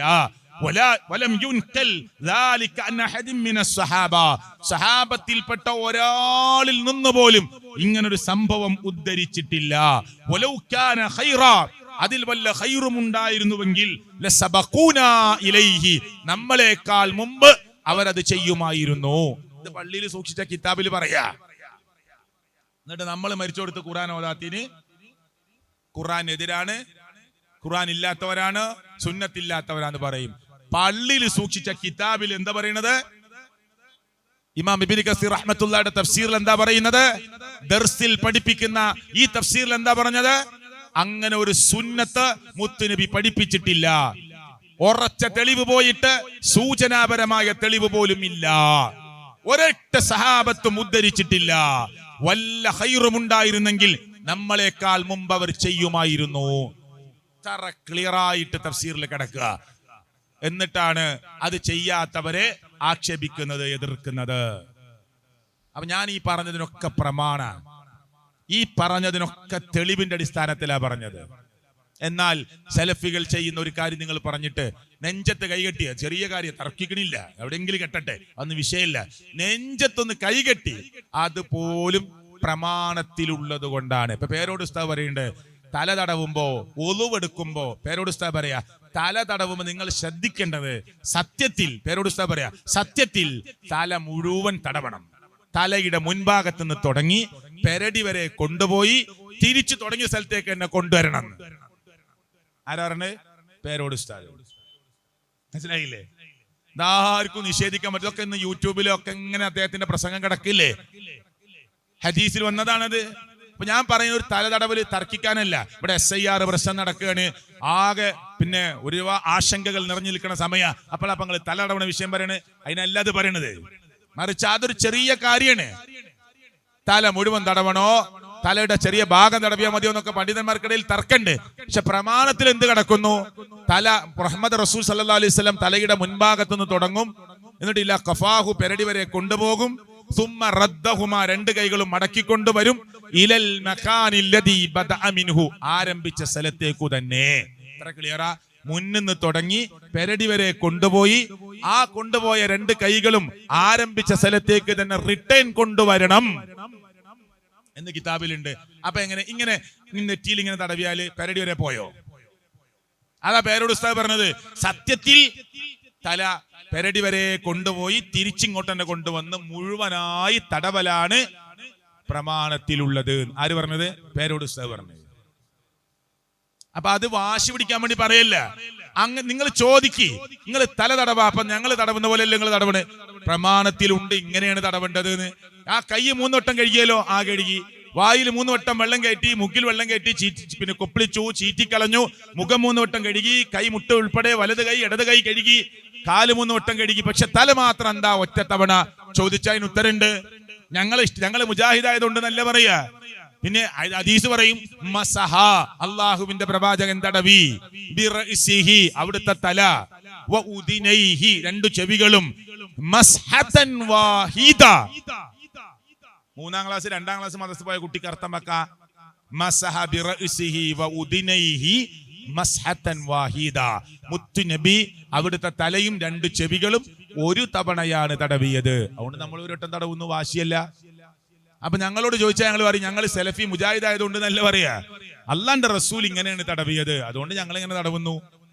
അതാണ് പ്രമാണം. അപ്പൊ ഞാനിത് പറഞ്ഞത് തർക്കിക്കാൻ വേണ്ടിയിട്ടല്ല, അതിലൊന്നും തർക്കിക്കണില്ല, അതൊന്നും ഒരു മർമ്മമായ വിഷയമല്ല. പിന്നെ അതുപോലും പ്രമാണത്തിൽ എങ്ങനെയാണോ വന്നത് അങ്ങനെ ചെയ്യണമെന്നതാണ് ഞങ്ങൾ ലോകത്തെ പഠിപ്പിക്കുന്നത്, ഞങ്ങൾ പ്രാവർത്തികമാക്കാൻ ശ്രമിക്കുന്നത്. അള്ളാഹു കബൂൽ ചെയ്യുമാറാകട്ടെ. മുഹമ്മദ് റസൂൽ കരീം സല്ലല്ലാഹു അലൈഹി വസല്ലം ഖുതുബ അറബിയിൽ മാത്രമായിരുന്നു, ഒരു തർക്കമില്ല. അപ്പൊ മുജാഹിദുകൾ മലയാളത്തിൽ ഖുതുബ ഉണ്ട്. റസൂലുള്ളാഹിന്റെ ഖുതുബ സ്വഹാബത്തിന് മനസ്സിലാവാതെ നിന്നിട്ടില്ല. നബി സല്ലല്ലാഹു അലൈഹി വസല്ലമയുടെ ജുമയുടെ ഖുതുബ അത് സ്വഹാബത്തിന് മനസ്സിലാവും. നബി സല്ലല്ലാഹു അലൈഹി വസല്ലം മിമ്പറിൽ കയറി അറബിയിൽ ഖുതുബ നടത്തി. പിന്നെ താഴെ ഇറങ്ങിയിട്ട് സ്വഹാബത്തിന് വേറെ ക്ലാസ് എടുത്തപ്പോഴോ മലയാളത്തിൽ ഇംഗ്ലീഷിലൊന്നുമല്ല, അതും അറബി തന്നെ. ഭാര്യയോട് വർത്തമാനം പറഞ്ഞതോ അതും അറബിയില്, കച്ചവടം നടത്തിയതോ അതും അറബിയില്, ആ യാത്രയിൽ സംസാരിച്ചതൊക്കെ അറബിയില്. അറബിയല്ലാത്ത ഒരു ഭാഷയും അള്ളാഹുവിന്റെ പ്രവാചകൻ സല്ലല്ലാഹു അലൈഹി വസല്ലം സംസാരിച്ചിട്ടില്ല. അതുകൊണ്ട് സഹാബത്ത് പള്ളിയിൽ വന്നിരുന്ന് ഖുത്ബ കേട്ടു. ആ ഖുത്ബയുടെ ഹംദ്, സ്വലാത്ത് കാര്യങ്ങളൊക്കെ അറബിയിലാക്കി. ഇന്ന് ഷാർജയിൽ ഇംഗ്ലീഷിൽ ഖുത്ബ, ഷാർജയിൽ മലയാളത്തിൽ ഖുത്ബ, ദുബായിൽ മലയാളത്തിൽ ഖുത്ബ, ഇന്ത്യയിൽ ഉറുദുവിൽ ഖുത്ബ, ഇന്ത്യയിൽ കന്നഡയിൽ ഖുത്ബ. അങ്ങനെ ആ നാട്ടിലത്തെ ആൾക്കാർക്ക് മനസ്സിലാവാനാണ് ഖുത്ബ. ഉദരംപോയിലെ പള്ളിയിൽ 20-30 കൊല്ലായിട്ട് ഖുത്ബക്ക് പോണ ആള് മിമ്പർമെന്ന് ഉസ്താദ് പറഞ്ഞില്ല, എന്താ നിങ്ങൾക്ക് മനസ്സിലായത്? ഉസ്താദ്മാര് പറയും ജുമാ കഴിഞ്ഞിട്ട് ഒരു പ്രസംഗം കൂടി ഉണ്ട്, ആരും പോവരുത്, അത് മനസ്സിലാവും, കാരണം അത് മലയാളത്തിലാ. അതിനെല്ലാരും ഇരിക്കൂല. ഈ പാൻപരാഗും ആൻസൊക്കെ തന്ന് ഇന്നത് വേണ്ടെന്ന് വെള്ളിയാഴ്ച എന്ന് പറഞ്ഞ് ജുമാക്ക് നിർബന്ധമല്ലേ എന്ന് വിചാരിച്ച് ബാങ്ക് കൊടുത്തിട്ട് പള്ളിക്ക് വരുന്ന ആൾക്കാരുണ്ട്. അവർക്ക് മനസ്സിലാകണ 2 സെന്റൻസ് നിങ്ങൾ മലയാളത്തിൽ പറഞ്ഞു കൊടുക്കി, അപ്പൊ ഓന് മനസ്സിലാവും, ഓന് തിരിയും. ഓനാ ജുമാ കഴിഞ്ഞ് സലാം വിട്ടി ഉസ്താദ് തിരിയുമ്പോഴൊക്കെ റോഡിലെത്തിയിട്ടുണ്ടാവും. അത്ര വേഗത്തിൽ പോരും ചെയ്യും. മനസ്സിലായില്ലേ? ഓനൊന്നും മനസ്സിലാവണില്ല. 20 കൊല്ലം 30 കൊല്ലം കേട്ടിട്ട് മനസ്സിലാവണില്ല. എന്നാ ഹദീസിൽ നബിയുടെ ഖുത്ബ എന്തായിരുന്നു എന്ന് വന്നിട്ടുണ്ട്. കേട്ടോളൂ നിങ്ങൾ, ഞാൻ വായിക്കാം. കാനത്തിൽ നബിയ്യു സല്ലല്ലാഹു അലൈഹി വസല്ലം ഖുതുബതാനി, അല്ലാഹുവിന്റെ പ്രവാചകൻ സല്ലല്ലാഹു അലൈഹി വസല്ലമക്ക് 2 ഖുതുബകളാണ് ഉണ്ടായിരുന്നത്. യജ്ലിസു ബൈനഹുമാ, ആ 2 ഖുതുബകൾക്കിടയിൽ നബി സല്ലല്ലാഹു അലൈഹി വസല്ലം ഒന്ന് ഇരിക്കും. യഖ്റഉൽ ഖുർആൻ, ഖുതുബക്കിടയിൽ ഖുർആൻ ഓതും. വയുദക്കിറുന്നാസ്, ജനങ്ങളെ ഉത്ബോധിപ്പിക്കും. എന്തിനാ ഖുതുബ? ഖുർആന്റെ ആയത്തോതി അള്ളാന്റെ റസൂല് ഖുതുബ പറയും. ഞാൻ നിങ്ങൾക്ക് വേഗം മനസ്സിലാകാൻ വേണ്ടി പറഞ്ഞുതരാം. റസൂലുള്ളാന്റെ ഖുതുബയെ കുറിച്ച് വിശദീകരിച്ച സ്ഥലത്ത് ചിലപ്പോ കണ്ണൊക്കെ ചുമക്കും. ഒരു സൈനിക നേതാവിനെ പോലെ വളരെ ഉച്ചത്തിൽ സംസാരിക്കും. പോരാ, അതും വേണ്ട. ഇനി ഒന്നും കൂടി നാടന്മാർക്ക് മനസ്സിലാകാൻ വേണ്ടി ഞാൻ പറയാ. റസൂലുള്ള ഖുതുബ പറഞ്ഞുകൊണ്ടിരിക്കുമ്പോൾ ഒരാൾ പള്ളിക്ക് വന്നു, നേരെ അവിടെ ഇരുന്നു സുന്നത്ത് നിസ്കരിക്കാതെ. അപ്പൊ റസൂലുള്ള ഖുതുബക്കിടയില് യാ അഖി ഖും വസല്ലി റകഅത്തൈനി, ആ ഇരുന്ന ആളോട് റസൂലുള്ള ഇങ്ങനെ വിളിച്ചിട്ട് പറഞ്ഞു, യാ അഖി ഖും, സുഹൃത്തെ എണീക്ക്, വസല്ലി റകഅത്തൈനി, 2 റക്അത്ത് നിസ്കരിക്കുക. അപ്പൊ നമ്മളെ ഉദരംപോയിലെ ഖത്തീബ് ഖുതുബ പറഞ്ഞതിന്റെ ഇടയില് ഉദരംപോയിലത്തെ ഒരാള് പള്ളിയിൽ കയറി സുന്നത്ത് നിസ്കരിക്കാതിരുന്നു. അപ്പൊ ഇമാമ് യാ അഖി ഖും വസല്ലി റകഅത്തൈൻ, അയാൾക്ക് എന്താ മനസ്സിലാവും? അയാൾ നിസ്കരിക്കോ? നിങ്ങൾ ചിന്തിക്കാനാണ് ചോദിക്കുന്നത്. അപ്പൊ അള്ളാന്റെ റസൂല് ഖുതുബന്റെ ഇടയിൽ ആ മനുഷ്യനോട് പറയല്ലേ, ഇപ്പൊ വന്ന ആള് സുന്നത്ത് നിസ്കരിക്കാതെ ഇരുന്ന ആള് ഒന്ന് എണീറ്റ് സുന്നത്ത് നിസ്കരിക്കുക എന്ന് പറഞ്ഞില്ലേ? അതിന് ഉസ്താദുമാര് പറയണ എന്താ അറിയോ? ഖുതുബ എന്ന് പറഞ്ഞാല് ളുഹുർ സാധാരണ 4 റക്അത്തല്ലേ ആണ്. അപ്പൊ ഈ ജുമഅയുടെ ദിവസം എന്തിനാ 2 റക്അത്താക്കിയത്? 2 റക്അത്ത് നിസ്കാരം, 2 റക്അത്ത് പകരമായി 2 ഖുതുബ. അപ്പൊ നിസ്കാരം പോലെയാണ് ഖുതുബ. അല്ല നിസ്കാരത്തിൽ വേറെ വർത്താനൊന്നും പറയാൻ പാടില്ല. ളുഹുർ നിസ്കാരം നമ്മൾ പുറത്തേക്കൊന്നും കേൾക്കൂല മിണ്ടാതെ. അപ്പൊ ളുഹുറിന്റെ 2 റക്അത്തിന് പകരമാണെങ്കിൽ ഇമാമ് മിമ്പർമ കയറി മിണ്ടാതെ നിന്നാലോ? നിങ്ങൾ ആ ഇമാമിനെ മാറ്റി വേറെ ആളെ വെക്കൂ. ആ ഖത്തീബിനെ പറ്റൂല, ഒന്നും കേൾക്കണില്ല, ഓരോ ഒച്ചയും പുറത്ത് കയറില്ല, ളുഹുർ നിസ്കരിക്കുന്ന പോലെ ഇങ്ങനെ നിൽക്കുക. അല്ല, പിന്നെ ളുഹുർ നിസ്കാരം പോലെ അതിന് പകരാണ് ഖുതുബയെങ്കിൽ ളുഹുർ നിസ്കരിക്കണത്, മഗ്രിബ് നിസ്കരിക്കണത്, ഇശാ നിസ്കരിക്കണത് പടിഞ്ഞാറിലേക്ക്, ഇവിടുന്ന് കഅബയിലേക്ക് തിരിഞ്ഞിട്ടാണ് കേട്ടോ, പടിഞ്ഞാറിലേക്ക് തിരിഞ്ഞിട്ടാണ്. മിമ്പറിൽ കയറി നിൽക്കണതോ പടിഞ്ഞാർക്ക് പിമ്പിട്ടിട്ടാണ്, ആളുകൾക്ക് മുന്നിലേക്കാണ്. അപ്പൊ ആളുകളോട് സംവദിക്കാണ്. അതുകൊണ്ട് സഹോദരങ്ങളെ, നിസ്കാരത്തിന്റെ 2 റക്അത്തിന് പകരമല്ല, അത് അള്ളാഹ് വെച്ച സിസ്റ്റാണ്. ആളുകൾക്ക് ഉപദേശം കൊടുക്കുകയാണ്. അത് അങ്ങനെ തന്നെ നിർവഹിക്കുകയാണ് നമ്മൾ വേണ്ടത് എന്ന് ഗൗരവപൂർവ്വം മനസ്സിലാക്കുക. ഇനി ഒരു വിഷയം കൂടി പറഞ്ഞാൽ എന്റെ സംസാരത്തിന്റെ അവസാനത്തിലേക്ക് പോവുക. റസൂൽ കരീം സല്ലല്ലാഹു അലൈഹി വസല്ലമ ഈ നാട്ടിലെ മുസ്ലിങ്ങളെ, മുഅ്മിനീങ്ങളെ ഗൗരവത്തോടു കൂടി മനസ്സിലാക്കുക. ഖബർ സിയാറത്ത് ഇസ്ലാമിലുണ്ട്. ഖബർ സിയാറത്ത് ഇസ്ലാമിലുണ്ട്. ഈ പള്ളിയിൽ എനിക്ക് ബന്ധപ്പെട്ടവരുടെ മയ്യത്തുണ്ട്, ഞാൻ പോയിട്ടുണ്ട് അവിടെ, അല്ലേ? നിങ്ങൾക്ക് ബന്ധപ്പെട്ടവരുണ്ട്, നിങ്ങൾക്കും പോകാം, സിയാറത്ത് നടത്താം. എന്റെ വാപ്പ 2002 മരിച്ച, ഞാൻ നാട്ടിലുണ്ടെങ്കിൽ ആഴ്ചയിൽ ഒരു ദിവസമെങ്കിലും എന്റെ വാപ്പാന്റെ ഖബറിന്റെ അടുത്ത് പോകും. ആ വാപ്പാന്റെ ഖബറിന്റെ അടുത്ത് ചെന്ന് നിൽക്കും. ലോകത്തിന്റെ രക്ഷിതാവായ അള്ളാഹുവിനോട് എന്റെ പാവപ്പെട്ട ഉപ്പാക്ക് വേണ്ടി ഞാൻ പ്രാർത്ഥിക്കും. അവിടെ ഇങ്ങനെ പാറുള്ള സ്ഥലം, അതുകൊണ്ട് കുത്തിയിട്ട് 5ഉം 6ഉം ഖബറൊക്കെ റെഡിയാക്കി വെച്ചിട്ടുണ്ടാവും. അതിലേക്ക് ഇങ്ങനെ നോക്കും, അള്ളാഹുവേ എത്ര കുടിസതയുള്ളതാണ് ഈ ഖബറ്, ഇതിൽ വന്ന് കിടക്കേണ്ടവനാണല്ലോ നമ്മൾ എന്നിങ്ങനെ ഓർക്കും. അതുകൊണ്ട് തന്നെ അള്ളാഹുവിന്റെ പ്രവാചകൻ സല്ലല്ലാഹു അലൈഹി വസല്ലമ സിയാറത്തിനെ കുറിച്ച് പറഞ്ഞെന്താ അറിയോ? ഫഇന്നഹാ തുദക്കിറുൽ മൗത, അത് നിനക്ക് മരണബോധം ഉണ്ടാക്കി തരും. ഫഇന്നഹാ തുദക്കിറുകുമുൽ ആഖിറ, അത് നിനക്ക് പരലോകബോധം ഉണ്ടാക്കി തരും. കണ്ടോ? ആരാ പറഞ്ഞത്? അള്ളാഹുവിന്റെ പ്രവാചകൻ.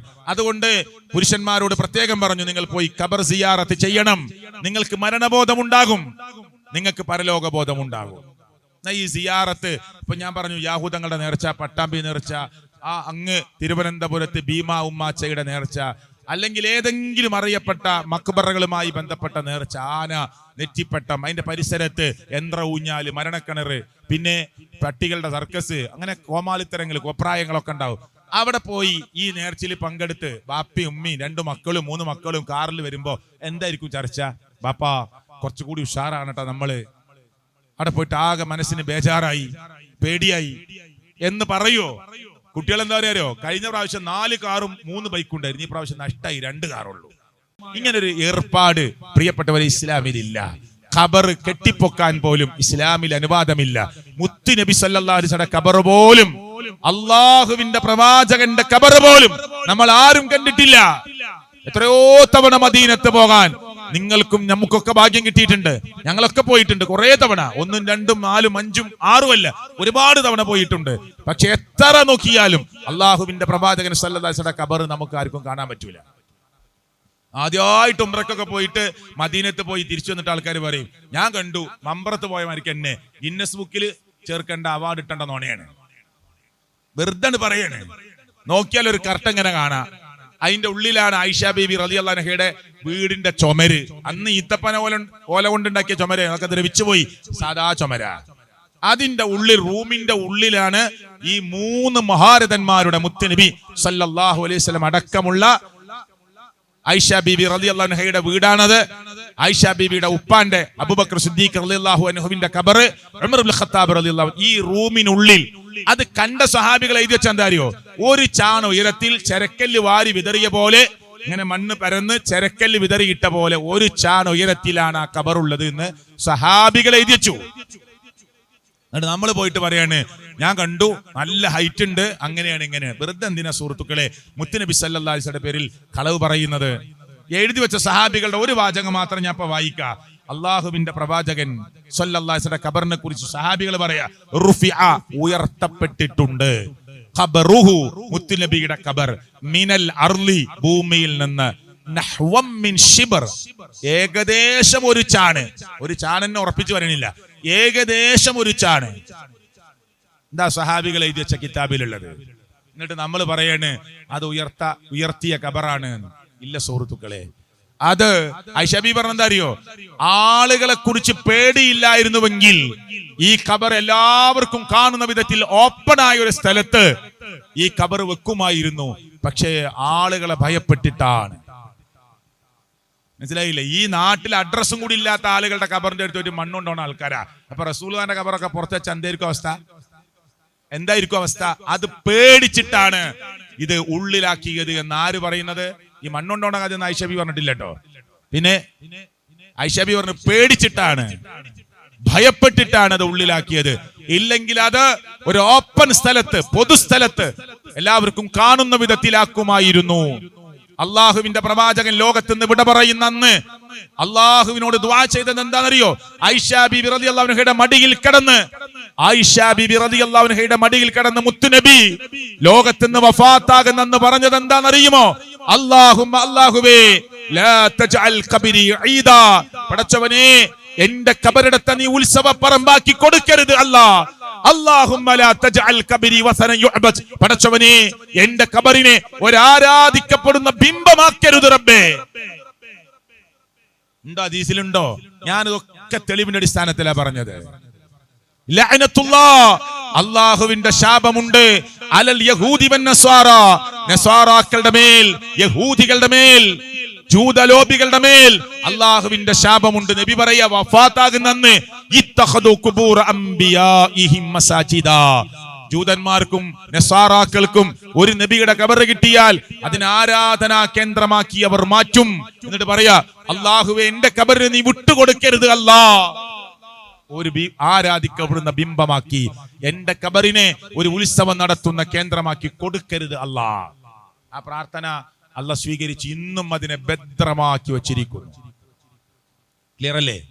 അതുകൊണ്ട് ഉമ്മത്തെ ഇതൊന്നും ആരെയും കുറ്റപ്പെടുത്താനല്ല, ഇങ്ങനെ ഒരു ശൈലിയിൽ പറഞ്ഞാലേ ചില ആളുകൾ ചിന്തിക്കുള്ളൂ, ചില ആളുകൾ ആലോചിക്കുള്ളൂ എന്ന നിലക്ക് മാത്രമാണ് ഈ അർത്ഥത്തിൽ നിങ്ങളുടെ മുമ്പിൽ സംസാരിച്ചിട്ടുള്ളത്. അതുകൊണ്ട് സഹോദരങ്ങളെ, ദീനിൽ ഉള്ളത് ഉള്ളതാണ്. അതാര് എതിർത്താലും, ആര് തോറ്റു എന്ന് പറഞ്ഞാലും, ആര് ജയിച്ചു എന്ന് പറഞ്ഞാലും ഇവിടെ ആരുടെ മുമ്പിലും ജയിക്കാനോ തോൽക്കാനോ ഒന്നുമില്ല. മറിച്ച് ഉള്ളത് ഉള്ളതാണ്. നമ്മുടെ പ്രമാണം ഖുർആനാണ്, നമ്മുടെ പ്രമാണം ഹദീസാണ്, നമ്മുടെ പ്രമാണം ഇജ്മാഉം ഖിയാസുമാണ്. നമ്മൾ സ്വീകരിക്കുന്ന മൻഹജ് മുൻഗാമികളുടെ പാതയാണ്. മുത്തുനബി സല്ലല്ലാഹു അലൈഹി വസല്ലം സഹാബത്തിന് കൈമാറിക്കൊടുത്ത ആ ജീവിത രീതിയാണ് നമ്മൾ സ്വീകരിക്കേണ്ടത്. അത് കഴിവിന്റെ പരമാവധി സുന്നത്തുകൾ പറ്റുമോ അത്രത്തോളം എടുക്കുക, അള്ളാഹുവിനെ കഴിവിന്റെ പരമാവധി സൂക്ഷിക്കുക. അതാണ് ഒരു മുസൽമാന് ചെയ്യേണ്ടത്, ഒരു മുസ്ലിം പാലിക്കേണ്ടത് എന്ന നിലക്കാണ് ഈ സംസാരം നിങ്ങളുടെ മുമ്പിൽ അങ്ങനെ നടത്തിയിട്ടുള്ളത്. എന്റെ വാക്കിൽ ആർക്കെങ്കിലും വേദനിപ്പിക്കുന്ന ഏതെങ്കിലും അർത്ഥത്തിലുള്ള ഒരു വാചകം വന്നിട്ടുണ്ടെങ്കിൽ ആരെയും ഭയപ്പെട്ടിട്ടല്ല, മറിച്ച് നിങ്ങളോട് ക്ഷമ ചോദിക്കുന്നു. ഇങ്ങനെ പറഞ്ഞാലേ ചിന്തിക്കുള്ളൂ, ആലോചിക്കുള്ളൂ. ഒരു പ്രസംഗം നടക്കുന്ന സ്ഥലത്ത് കോഴിമുട്ട കൊണ്ട് എറിഞ്ഞ 2 ചെറുപ്പക്കാര്. ഞാനൊരു സ്ഥലത്ത് ഖുത്ബക്ക് പോയപ്പോ എന്റെ ഖുത്ബ കഴിഞ്ഞിട്ട് അവർ എന്നെ ഇങ്ങനെ കെട്ടിപ്പിടിച്ചു. എനിക്കറിയില്ല ഇവരാരാന്ന്. അവരെന്നോട് ചോദിച്ചു, എന്നെ അറിയോന്ന് ചോദിച്ചു. ഞാൻ പറഞ്ഞു എനിക്കറിയില്ല. അന്ന് നിങ്ങൾ പ്രസംഗിച്ച സ്ഥലത്ത് ഒരു കോഴിമുട്ട, ചീഞ്ഞ കോഴിമുട്ട കൊണ്ട് ഞങ്ങൾ സ്റ്റേജിൽ എറിഞ്ഞിരുന്നു. അത് ഞങ്ങൾ രണ്ടാളും. അതുകൊണ്ട് ക്ഷമ ചോദിക്കാൻ വന്നതാ. നിങ്ങളാ പ്രസംഗത്തിൽ ഇങ്ങനൊരു വാചകം പറഞ്ഞു. എന്താ വാചകം? ആ എറിഞ്ഞവർ പോയിട്ടില്ലെങ്കിൽ, ആ സ്റ്റേജിൽ ഒരു കോഴിമുട്ടൊക്കെ എറിയുമ്പോൾ അത് പ്രത്യേകിച്ച് ചീഞ്ഞ കോഴിമുട്ടൊക്കെ ആകുമ്പോൾ മണവും പ്രശ്നമൊക്കെ ഉണ്ടല്ലോ. അപ്പോൾ അവിടെ ഒന്ന് ക്ലിയർ ആക്കിയിട്ട് പിന്നെ പ്രസംഗം 2 മിനിറ്റ് കഴിഞ്ഞിട്ടൊക്കെ തുടങ്ങണത്. അതുകൊണ്ട് ഞാൻ തുടങ്ങിയപ്പോൾ പറഞ്ഞു, അവർ ഇവിടുന്ന് വിട്ടുപോയിട്ടില്ലെങ്കിൽ നിങ്ങൾ ഇത് കേൾക്കണം. നിങ്ങൾ എന്തിനെറിഞ്ഞു, എന്താ ഞങ്ങൾക്ക് പറയാനുള്ളത് നിങ്ങൾ കേൾക്കണം. അള്ളാഹു നിങ്ങൾക്ക് മാപ്പ് നൽകട്ടെ. അവര് കേട്ടു. അവര് വീണ്ടും കുറെ പ്രസംഗങ്ങൾ യൂട്യൂബിൽ നിന്നും, എന്റേതല്ല പലതും കേട്ടു. അങ്ങനെ അവർ മാറി. അവർ പള്ളിയിൽ വന്നു, എന്നെ ആലിംഗനം ചെയ്തു. എന്നിട്ട് പറഞ്ഞു മാപ്പ് തരണം. ഞാൻ പറഞ്ഞു മാപ്പ് അന്നേ പറഞ്ഞിട്ടുണ്ട്, നിങ്ങൾക്ക് അള്ളാഹു പുറത്തു തരട്ടെ എന്ന് പ്രാർത്ഥിച്ചിട്ടുണ്ട്. നമുക്കൊരു വാശിയില്ല, ആരോടും ദേഷ്യമില്ല. ഹക്ക് ഹക്കായി മനസ്സിലാക്കണം, സത്യം സത്യമായി മനസ്സിലാക്കണം. ഈ ദഅവത്ത് നിർവഹിക്കാൻ നമ്മളെ ഉള്ളൂ. ഞാൻ മുജാഹിദോട് പറയാം, ഈ ദഅവത്ത് നിർവഹിക്കാൻ നമ്മളെ ഉള്ളൂ, വിസ്ഡം ഇസ്ലാമിക് ഓർഗനൈസേഷൻ. അതുകൊണ്ട് ഈ പടയണിയിൽ നിങ്ങൾ അണിചേരുക. നമുക്ക് അള്ളാഹുവിന്റെ ദീന് പറയണം. കുറ്റപ്പെടുത്തി നടക്കുന്നവർ നടന്നോട്ടെ. ഇനി മുജാഹിദുകളുടെ കൂട്ടത്തിൽ തന്നെ ഇവര് ജിന്നാണ്, ശൈത്താനാണ്, അള്ളാഹു അവർക്കും പുറത്തു കൊടുക്കട്ടെ, അള്ളാഹു അവർക്കും മാപ്പ് കൊടുക്കട്ടെ കേട്ടോ. അതൊന്നും പറയാനോ അതിനൊന്നും മറുപടി പറയാനൊന്നും നമുക്ക് നേരല്ല. നമുക്ക് ഇഷ്ടം പോലെ അന്ധവിശ്വാസത്തിനെതിരെ, ശിർക്കിനെതിരെ ഇവിടെ പറയാൻ ഇഷ്ടം പോലെ ഉണ്ട്. അവരൊക്കെ മാറി തുടങ്ങിയിട്ടുണ്ട്. കുറെ ആളുകൾ ഇങ്ങനെ ശ്രദ്ധിച്ചിരുന്നപ്പോ വെറുതെ പറഞ്ഞതാട്ടോ എന്ന് തോന്നിയിട്ടുണ്ട്. ആയിരക്കണക്കിന് അനുയായികളാണ് ഈ വിസ്ഡം ഇസ്ലാമിക് ഓർഗനൈസേഷന്റെ. ഇന്ന് അതിന്റെ ജനറൽ കൗൺസിൽ കഴിഞ്ഞ് പുതിയ ഭാരവാഹികളെ തെരഞ്ഞെടുത്ത്, അതിന്റെ general secretary T K Ashraf സാഹിബായിരുന്നു കഴിഞ്ഞ ടൈമിലും. അദ്ദേഹം ഒരുപാട് തവണ കരഞ്ഞു പറഞ്ഞു നിങ്ങൾ എന്നെ മാറ്റിത്തരണം. പക്ഷെ എല്ലാവരും നിങ്ങൾ എന്നെ നിൽക്കണമെന്ന് പറഞ്ഞ് നിർബന്ധിച്ചു.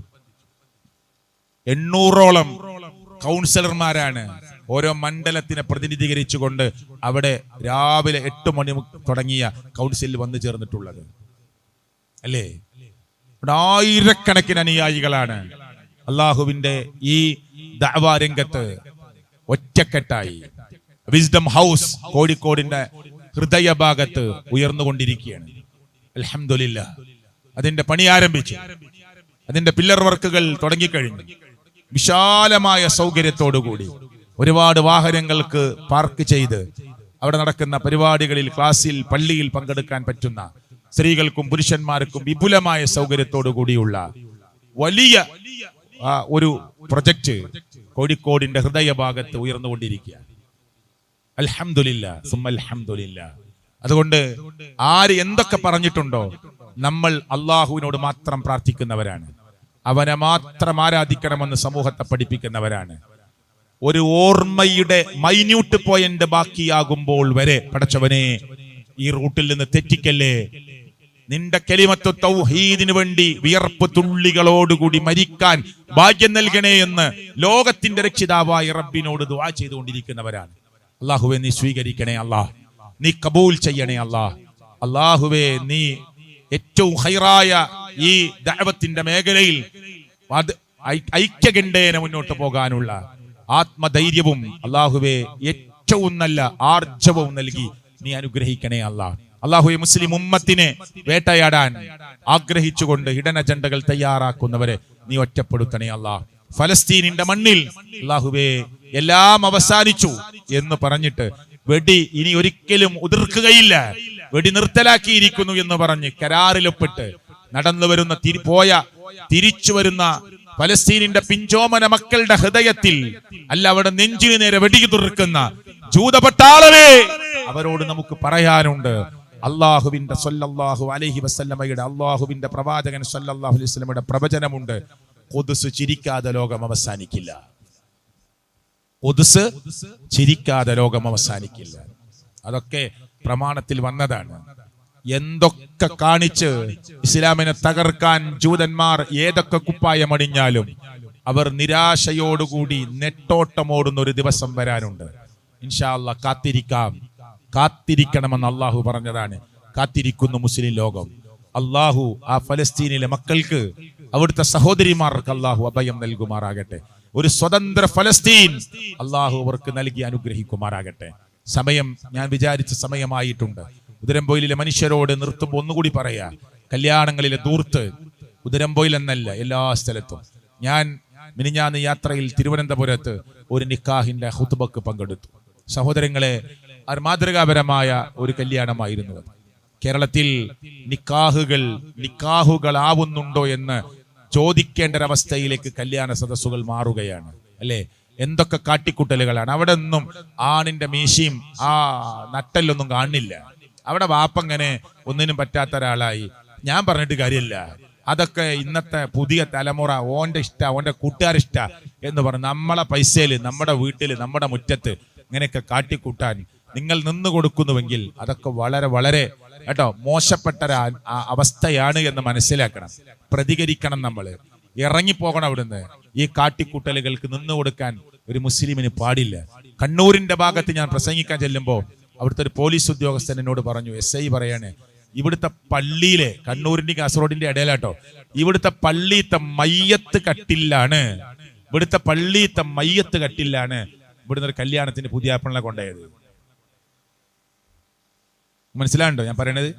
പള്ളിയത്തെ മയ്യത്ത് കട്ടിലെടുത്തിട്ട് അതിൽ പുതിയാപ്പിളെ കൊണ്ടുപോകാൻ, എന്നിട്ട് 6 കാലിൽ ചെറുപ്പക്കാര് പിടിച്ച് പാട്ടും പാടി ബാക്കിൽ സ്ത്രീകൾ കയ്യും കൊട്ടി നടക്കുക. മയ്യത്ത് കട്ടിൽ, അതേ മയ്യത്ത് കട്ടിൽ ഓനെ കിടത്താൻ അള്ളാഹ്ക്ക് കഴിയാത്തോണ്ടല്ല, പക്ഷെ അള്ളാഹ് തോന്നിയാസ്തിന് സമയം കൊടുക്കും, അയച്ചു കൊടുക്കും. അതൊക്കെ നമ്മളൊക്കെ നാട്ടില് വെറുതെ, കേരളത്തിൽ കല്യാണത്തിന്റെ പന്തലില് വിളിച്ച മുഴുവൻ ആളുകൾക്ക് ഒറ്റ തവണയായി ഭക്ഷണം കഴിക്കാനുള്ള AC പന്തലിട്ട് ആ ഭക്ഷണത്തിന്റെ ഉള്ളിൽ കമത്തി വെച്ച ബിരിയാണിക്കുള്ളില് ബൈക്കിന്റെ ചാവി ഒളിപ്പിച്ച് ജ്വല്ലറിന്റെ മുമ്പിലൊക്കെ വെക്കണ പോലെ ഒരു ബൈക്ക് വെച്ചിട്ട് ആ വീട്ടിന്റെ ഉടമ പറയണ്, ഇവിടെ വന്നവർക്ക് ഒരു സമ്മാനമുണ്ട്, ആരോ ഒരാളുടെ ബിരിയാണിക്കുള്ളിൽ ചാവി ഉണ്ട്, അത് കിട്ടുന്നാക്ക് ബൈക്ക് എന്ന്. ചെറുപ്പക്കാർ ഇരിക്കണിന് മുമ്പ് മാന്തി, അതിലില്ലാണ്ടപ്പോ അപ്പുറത്തേക്ക് ചാടി, മേശ മറിഞ്ഞു വീണ്, ചോറ് നിലത്തായി, പോലീസ് ഇടപെടേണ്ടി വന്നു. ഇതൊക്കെ നിങ്ങളുടെ പണത്തിന്റെയും തോന്നിയാസത്തിന്റെയും ഹുങ്കാണെങ്കിൽ പടച്ചോന്റെ മുമ്പിൽ മറുപടി പറയേണ്ടി വരും, ഇല്ലേ? ഇപ്പൊ യൂട്യൂബിൽ കണ്ട ഒരു ചങ്ങാതി ഉണ്ട്, ഓന്റെ പിന്നെ കല്യാണം കഴിഞ്ഞോന്നറിയില്ല, ഉറപ്പിച്ച പെണ്ണാണെന്ന് മനസ്സിലാക്കണം, ഉറപ്പിക്കൽ ചടങ്ങാ അല്ലെങ്കിൽ നിക്കാഹിന് ഏതോ ആയിക്കോട്ടെ, ബുർജ് ഖലീഫന്റെ ആകൃതിയിൽ മിഠായി ഡെക്കറേറ്റ് ചെയ്തിരിക്കുക. എന്നിട്ട് 10 മീറ്ററൊക്കെ കണ്ടിട്ട് തോന്നുന്നുണ്ട്, ഞാൻ ഇതിൽ കൂടുതലുണ്ടെങ്കിൽ ക്ഷമിക്കണം, 10 മീറ്റർ ഹൈറ്റില് വിലപിടിപ്പുള്ള മിഠായി ഡെക്കറേറ്റ് ചെയ്തിരിക്കുക. ബുർജ് ഖലീഫ, ലോകത്തിലെ ഏറ്റവും ഉയരമുള്ള ദുബായിലെ UAE ബിൽഡിങ്ങിന്റെ ആകൃതിയിൽ മിഠായി ഡെക്കറേറ്റ് ചെയ്തിട്ട് അതിനുള്ളിലൂടെ ചെങ്ങല കൊണ്ടുപോയി ക്രെയിൻ ഉപയോഗിച്ച് ഇങ്ങനെ താഴ്ത്തി കൊടുക്കുക. എന്നിട്ട് അതിങ്ങനെ ഈ പെൺകുട്ടി നിൽക്കുന്ന സ്ഥലത്തെത്തുമ്പോ കൈ ഇങ്ങനെ എൻ്റെ അടിയിലേക്ക് വെച്ചുകൊടുക്കും. അപ്പൊ എല്ലാവരും കൂക്കി വിളിച്ച് കൈയടിക്കുക. ഞായറാഴ്ച മാത്രം 1 മണിക്കൂർ ചർച്ചിൽ പോയിരുന്ന് അവരുടെ മതം പഠിക്കുന്ന ക്രിസ്ത്യാനി ഇത് ചെയ്യൂല. ഈ തോന്നിയാസം ചെയ്യൂലാന്ന്.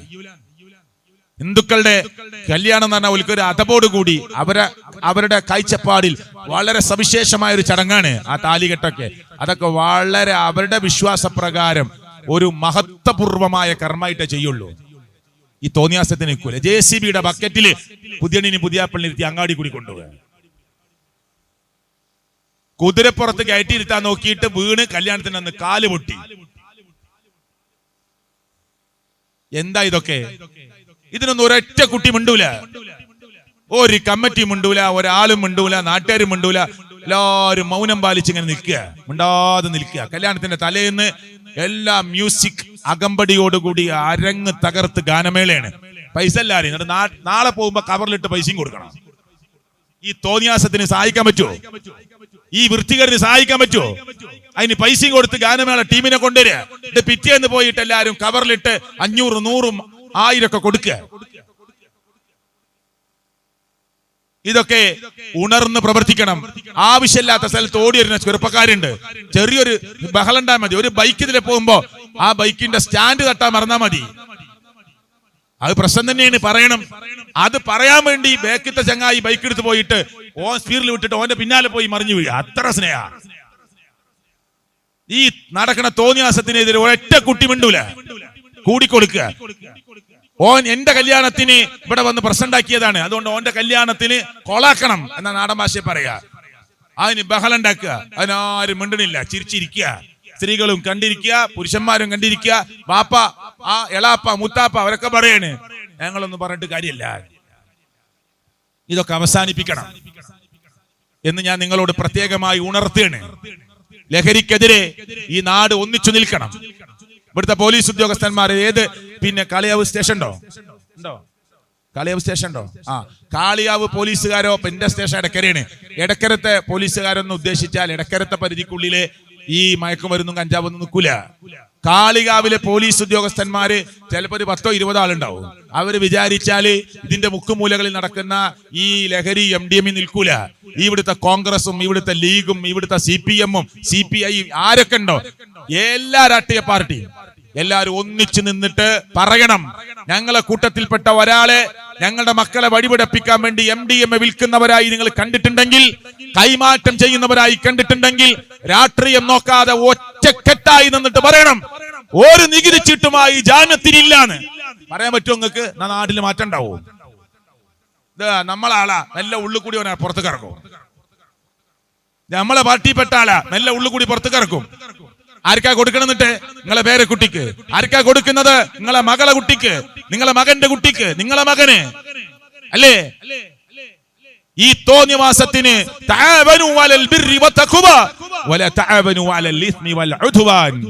ശത്രുതയുണ്ടാക്കുന്ന, പാപം നിറഞ്ഞു നിൽക്കുന്ന, കുറ്റമായി തോന്നുന്ന ഒന്നിനോട് സഹകരിക്കരുത് എന്ന് അള്ളാഹുവിന്റെ ഖുർആനിന്റെ പ്രഖ്യാപനമാ.